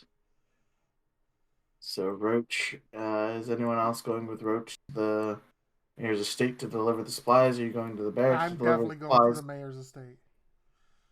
Yeah, Oh my I'll go with as well. god. Okay. But we Looks only like have enough like people. 5 minutes left, right? Because I think I need to leave a little bit earlier. Yeah, we're just wrapping up. Yeah, sorry, I just have some stuff to take around the house. That's okay. Yeah, I'm being pressured about it, so I'm sorry.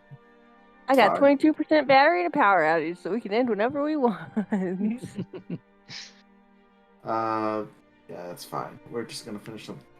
Quinn, in the next 2 Yes. weeks, you should think about leveling up to level 4. I'll think on it. What if I want to do the whole campaign as level 3, huh? It's on you. You know what? Level 3 monk sounds perfect. Perfectly balanced. I don't have to worry about stunning strike. I don't have to worry about you ever doing magic damage. But all right, I do have to go. Thank you for the session, guys. Of course. Thanks for Have a good one. playing. You Bye too. bye. Yeah. Bye. Bye. So that leaves Novena and Thetis to... Novena, Thetis, and Lucky to potentially, investigate this new cart in town. Sure, we'll do that. Yeah, if it looks It looks inviting.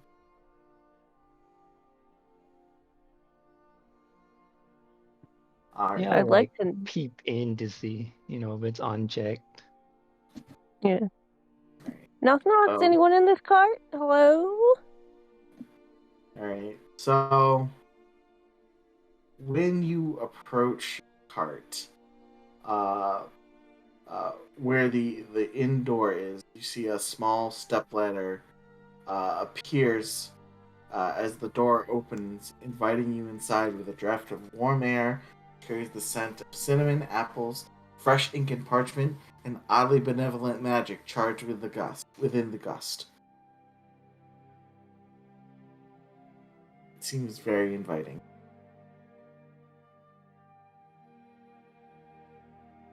Ladies first?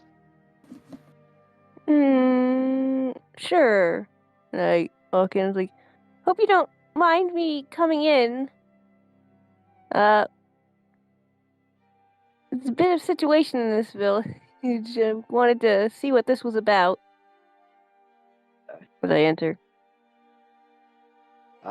Thetis and Lucky, do Follow you guys behind. also enter? Okay. Yep. Ron? Did I lose Ron? Ron! Hi, sorry, my mic was being weird. I'm always weird. I'm gonna follow inside. We all squeeze into this cart. No escape now. Alright. We're blocking the exit. Yeah. So the inside is far bigger than the outside that's on, and is well furnished inside. Soft, lush armchairs that look like you could disappear into them for days are arranged in a semicircle around a crackling stone fireplace. Seems like a perfect place to rest your weary souls. There's a small dining table, empty at the moment. It looks like it could hold a small king's feast and have more room to spare. Each of the 10 chairs is high back and has situated in front of it a small silver handbell. The scent of cinnamon and apples is prevalent. On the opposite side of this room lies a large mahogany counter, neatly organized with various knickknacks arranged neatly across the surface of it. The most eye-catching seems to be a large silver service bell. Sundry items such as towels, menus, blankets, and mugs are stored behind the thick tempered glass in front. Next to the counter is a room partitioned off by an opaque purple silk curtain with various gemstone adornments dangling at the bottom. Sort of leaning against one of the walls is a mocha-skinned cat boy who seems to be well engrossed in a book at the corner of the room. I did link a document in Merchant Row where all of this information is listed. But as you come in saying hello, he sort of looks up from the book. Well, hello. What can I do you, my first 3 visitors, for? Well, he gestures up to a large sign right above him. There's pricing for several things, such as a meal, a room, deluxe room, the works, and such thing. Or are you just here for information about this marvelous cart? I'm a bit wondering why this marvelous cart of yours is stopped in a town that's currently undergoing quite a bit of hardship. But hardship breeds opportunity. An opportunity for you to help, or an opportunity for you to collect gold from people who desperately don't need to be spending it? Well, unfortunately, the help that we give is to adventurers such as yourself, who fortunately typically always have the money to afford what we have. But if you must know, Master has had his eyes set on here since the star fell here. It just took us a bit of time to get here from Valruban.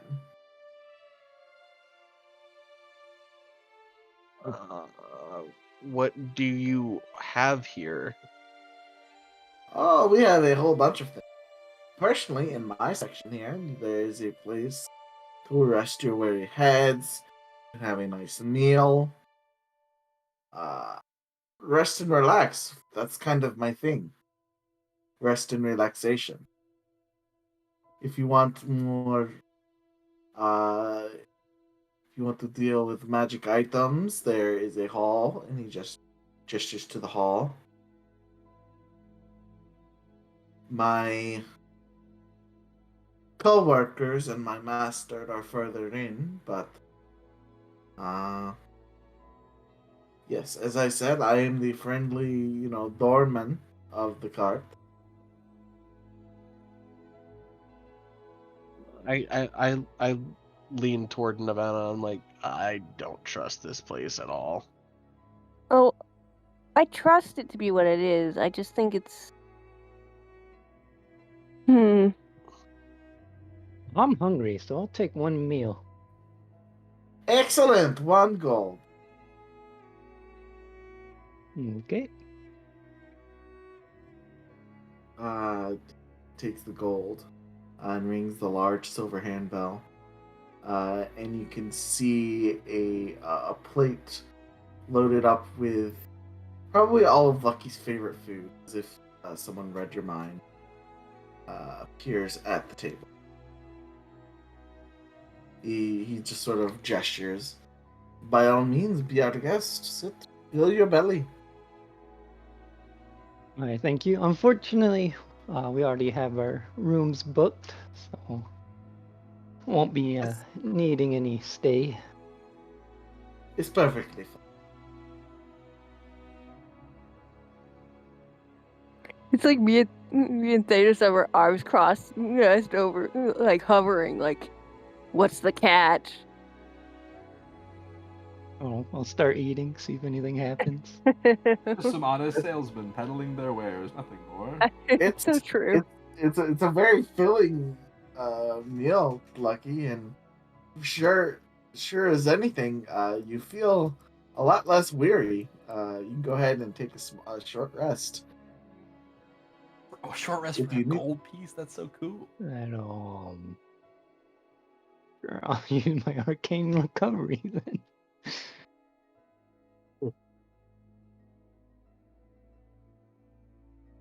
Getting spell slot back.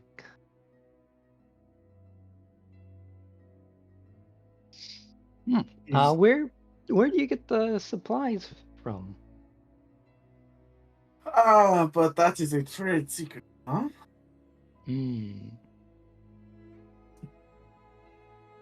But if it lessens your worries, they are legally sourced and obtained. Are they able to honest. leave this cart? It is a cart, right? It is a cart. Yes, the supplies could leave. The proper reimbursement, could we use some of your supplies to help tide this town over while we work on resolving its current issues? Proper reimbursement for what? Sorry, what? Proper reimbursement for what? Food, victuals, possibly medicine. I don't understand what you're asking. There are people outside who in a few days are going to be starving and or worse. And you have supplies in here, and we need supplies out there. That is something that is looks to be a problem.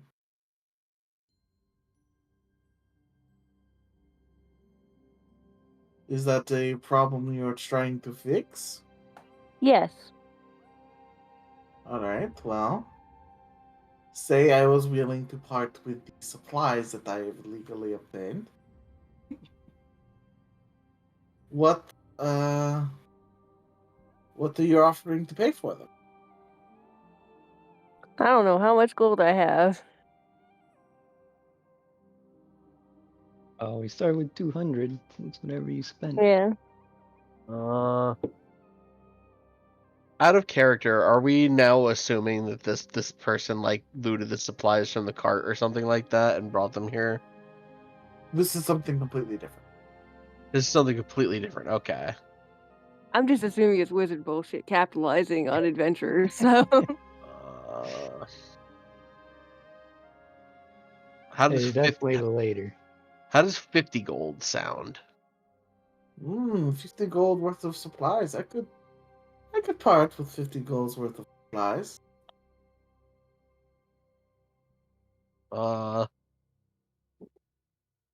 Thetis will put down 25 gold on the table. There you go. He You're a looks little at short, it, he Thetis. counts it. He brings out 25 gold of supplies. I paid you 50 gold. That's 25, my friend. Are you sure? And I'm gonna try to intimidate him a little bit. Good. Nevada's like rubbing her temple. These supplies are going to very quickly be illegally acquired. No, I'm just getting a discount. That's all. Illegal discount. Naveen, I recommend ordering some food before he closes up. Yeah, Thetis, you seem very menacing, and he cracks up at you. Oh, that is a good attempt. Were I a lesser, weaker knock-kneed merchant, that might have worked, but sadly you paid 25 gold, so you get 25 gold. All right. Well, does anybody want to split the Actually, Hmm? Thetis, Mm. in that laugh, something inside of you resonates with the absolute lack of fear. Some part of you just like recognizes something in his laugh. Oh, cool. That is it like the sound of the laugh you like? Would you say, or is it like The the attitude. The attitude? Okay. You you got a familiar way of kind of dancing around people trying to intimidate you. I like it. It reminds me of something. I bet it does. Yeah. Can I try to recall who or? This is in your bones. This is in your nature. In my nature. All of a sudden, you don't think this is exactly a cat boy.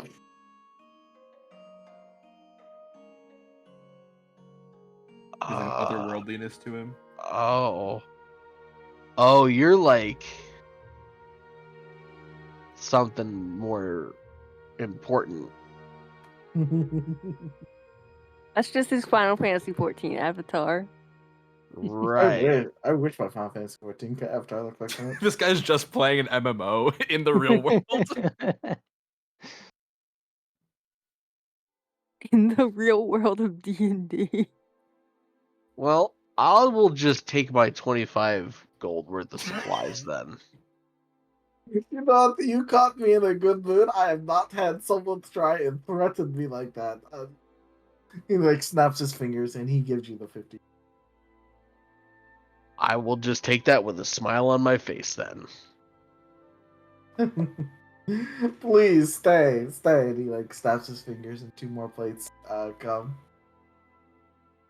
Well, I won't turn down free food, I guess. Enjoy a meal. And he flips the coin back over to Lucky. Veda sits and she's just. You try that without giving us warning, you get us killed. I will kill you. I'm sorry. Just kind of a natural reaction to being strong armed. Authority?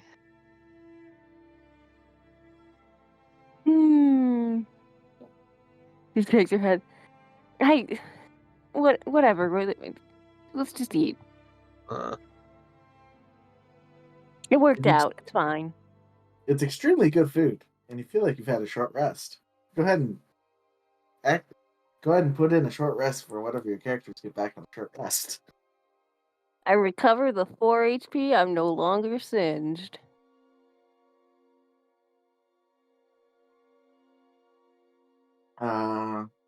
There was a door for magic items?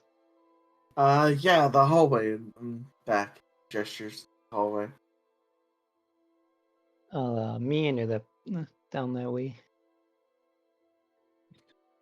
The hallway leads further into the cart, sporting several rooms of blank plates. The yellowing smells of apple and cinnamon seems to fade and are replaced more primarily with a sense of paper and ink and the spark of magic. Soon you come to a 4-way crossroad. The scent of paper and ink seem to permeate from the right, the spark of magic from the left. Ahead there's thick oak doors with a stained glass. We go left. Right. When you head down the left hallway, at the end there's a heavy steel door. It opens with a simple push, and you're greeted with a wave of hot air, though the smell of magic is far stronger than the heat that seems to be coming from a forge whose flame is shifting color every so often. Tools of all types are hanging from large pegs near the forge, and separated apart by a partition seems to be a crafting station to meet any need. A tall, slender man who has the look of an elf, but distinctly unique eyes, purple with slitted pupils, leans on the counter with an inviting sort of panache. The grin on his face plain in its. He sees a mutually beneficial arrangement between you and him in the very. What exactly is this establishment? Oh, it's many things, but if you're asking about my establish, my name's Quentin. Welcome to Quentin Quality Kiosk. In here, I deal with magic items. And he gestures to a large, thick wooden sign above him with prices of different things. Can identify an item for 10 gold, decurse an item for 15, decurse a person for 25 gold. And then there's a bunch. Your timing is impeccable. We found this staff earlier. It seems to have ties with a coven of sorts. We were kind of curious if there's a way to make it safe. Do you have the staff with you? I believe I do, and I will pull it out from, I guess, behind my back. Alright. And he looks at it for a few moments. You see his eyes flash silver. He's definitely cursed. Would you like me to get rid of that pesky little curse for you? It's a mere 15 gold. In a bit, do you provide any information on what sort of curse this is, or if there's a way we could use the curse to track down the one who cursed it? Typically, I just break curses, but I see what you're trying to get at. I could probably reverse the magical signature on this to lead you to the person that casted it, person or persons. That would be But wonderful. that is another fee altogether. I put that. That's about the 10 gold. Um, yeah, that sounds reasonable. How long do you need? Give me till the beginning of the day tomorrow. You come back in and I should have it reverse sourced, or I should have reversed the signature and have a good idea of where the caster is by then. Wonderful. How much did you say? 10 gold. Flat or in addition to breaking the curse? Well, I mean, breaking the curse is a whole other thing. So if you Um, want it reverse engineered and broken, then that's 25. how long does it take to break the curse? If you want it also broken, then it shouldn't take me any longer. It can be decursed and the magical signature can be tracked by tomorrow. I'll go with that. Excellent. Right? Hand over the gold. Done. 25? Yep, 25 gold. Do you And work the in? staff. Go ahead. Oh, sorry. Go ahead. Oh, do you work with enhancing weapons as well? I do. Ooh. Can you? I will make it. I was thinking. I really like. I want to like throw my trident more often. Oh, Can you make it come back to me? that is an interesting enchantment. And one completely within my capability. Um, how much did you pay for this weapon? This? I mean, this one's kind of special. I mean, like I've kind of had it for a while. I don't remember honestly. He looks at it. Probably in its prime. Whoever bought it for you, if you did not buy it, probably spent about 300 gold on it. So you leave this and 60 gold with me, and I will give you something that comes back. Deal. Right? Gold, please. Yep. And puts it down on the counter. Trident.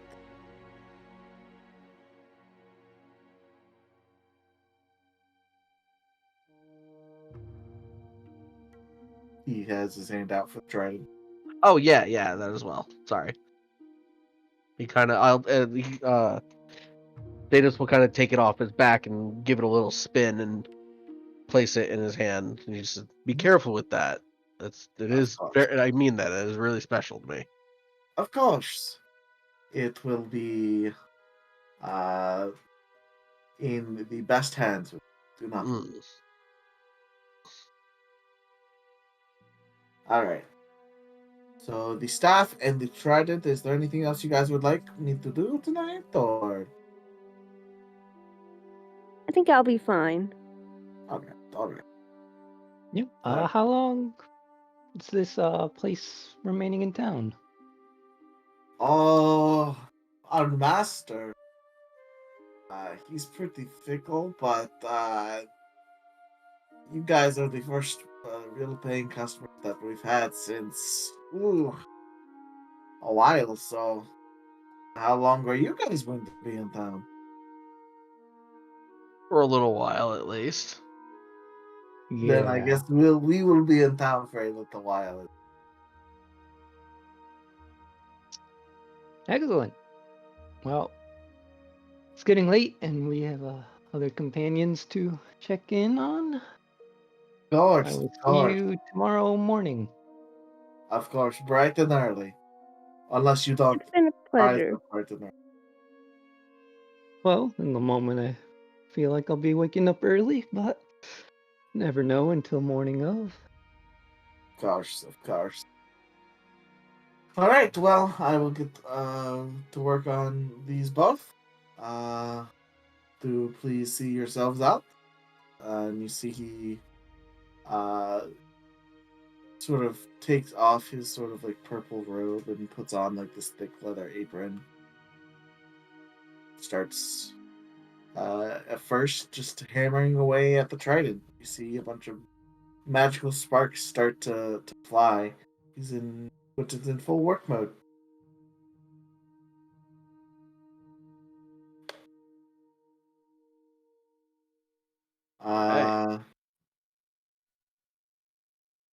Since you guys are probably leaving, we can either go back over to Riley and Gabe, or we can pick that up next time. Because it is getting to midnight, which is our cutoff time. Probably should I'm pick it up EB. next time. Yeah, that'd be nice. Yeah. Sound good?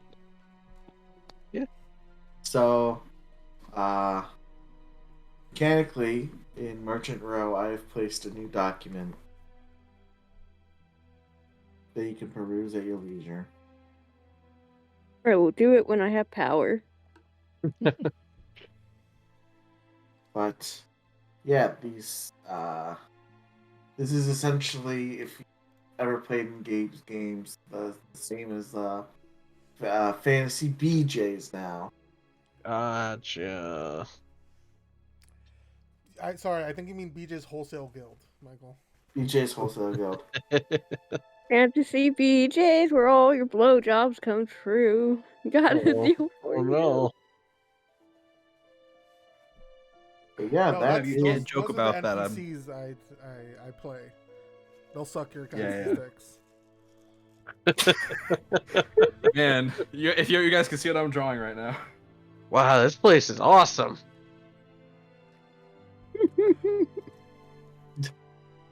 But yes, there is listing for all the services in that document. I worked a while on it. I showed Riley it, and Gabe's been in the game where it's been. Yeah.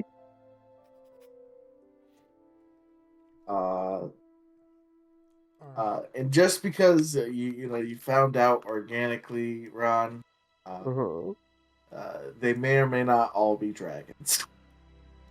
Gotcha. I figured it was some kind of very powerful creature or like deity or something adjacent to that. That's pretty neat though. Simple, honest dragon merchants. Gotcha. Very cool. Opportunistic, yes, but simple and honest. But that is the game, as they say.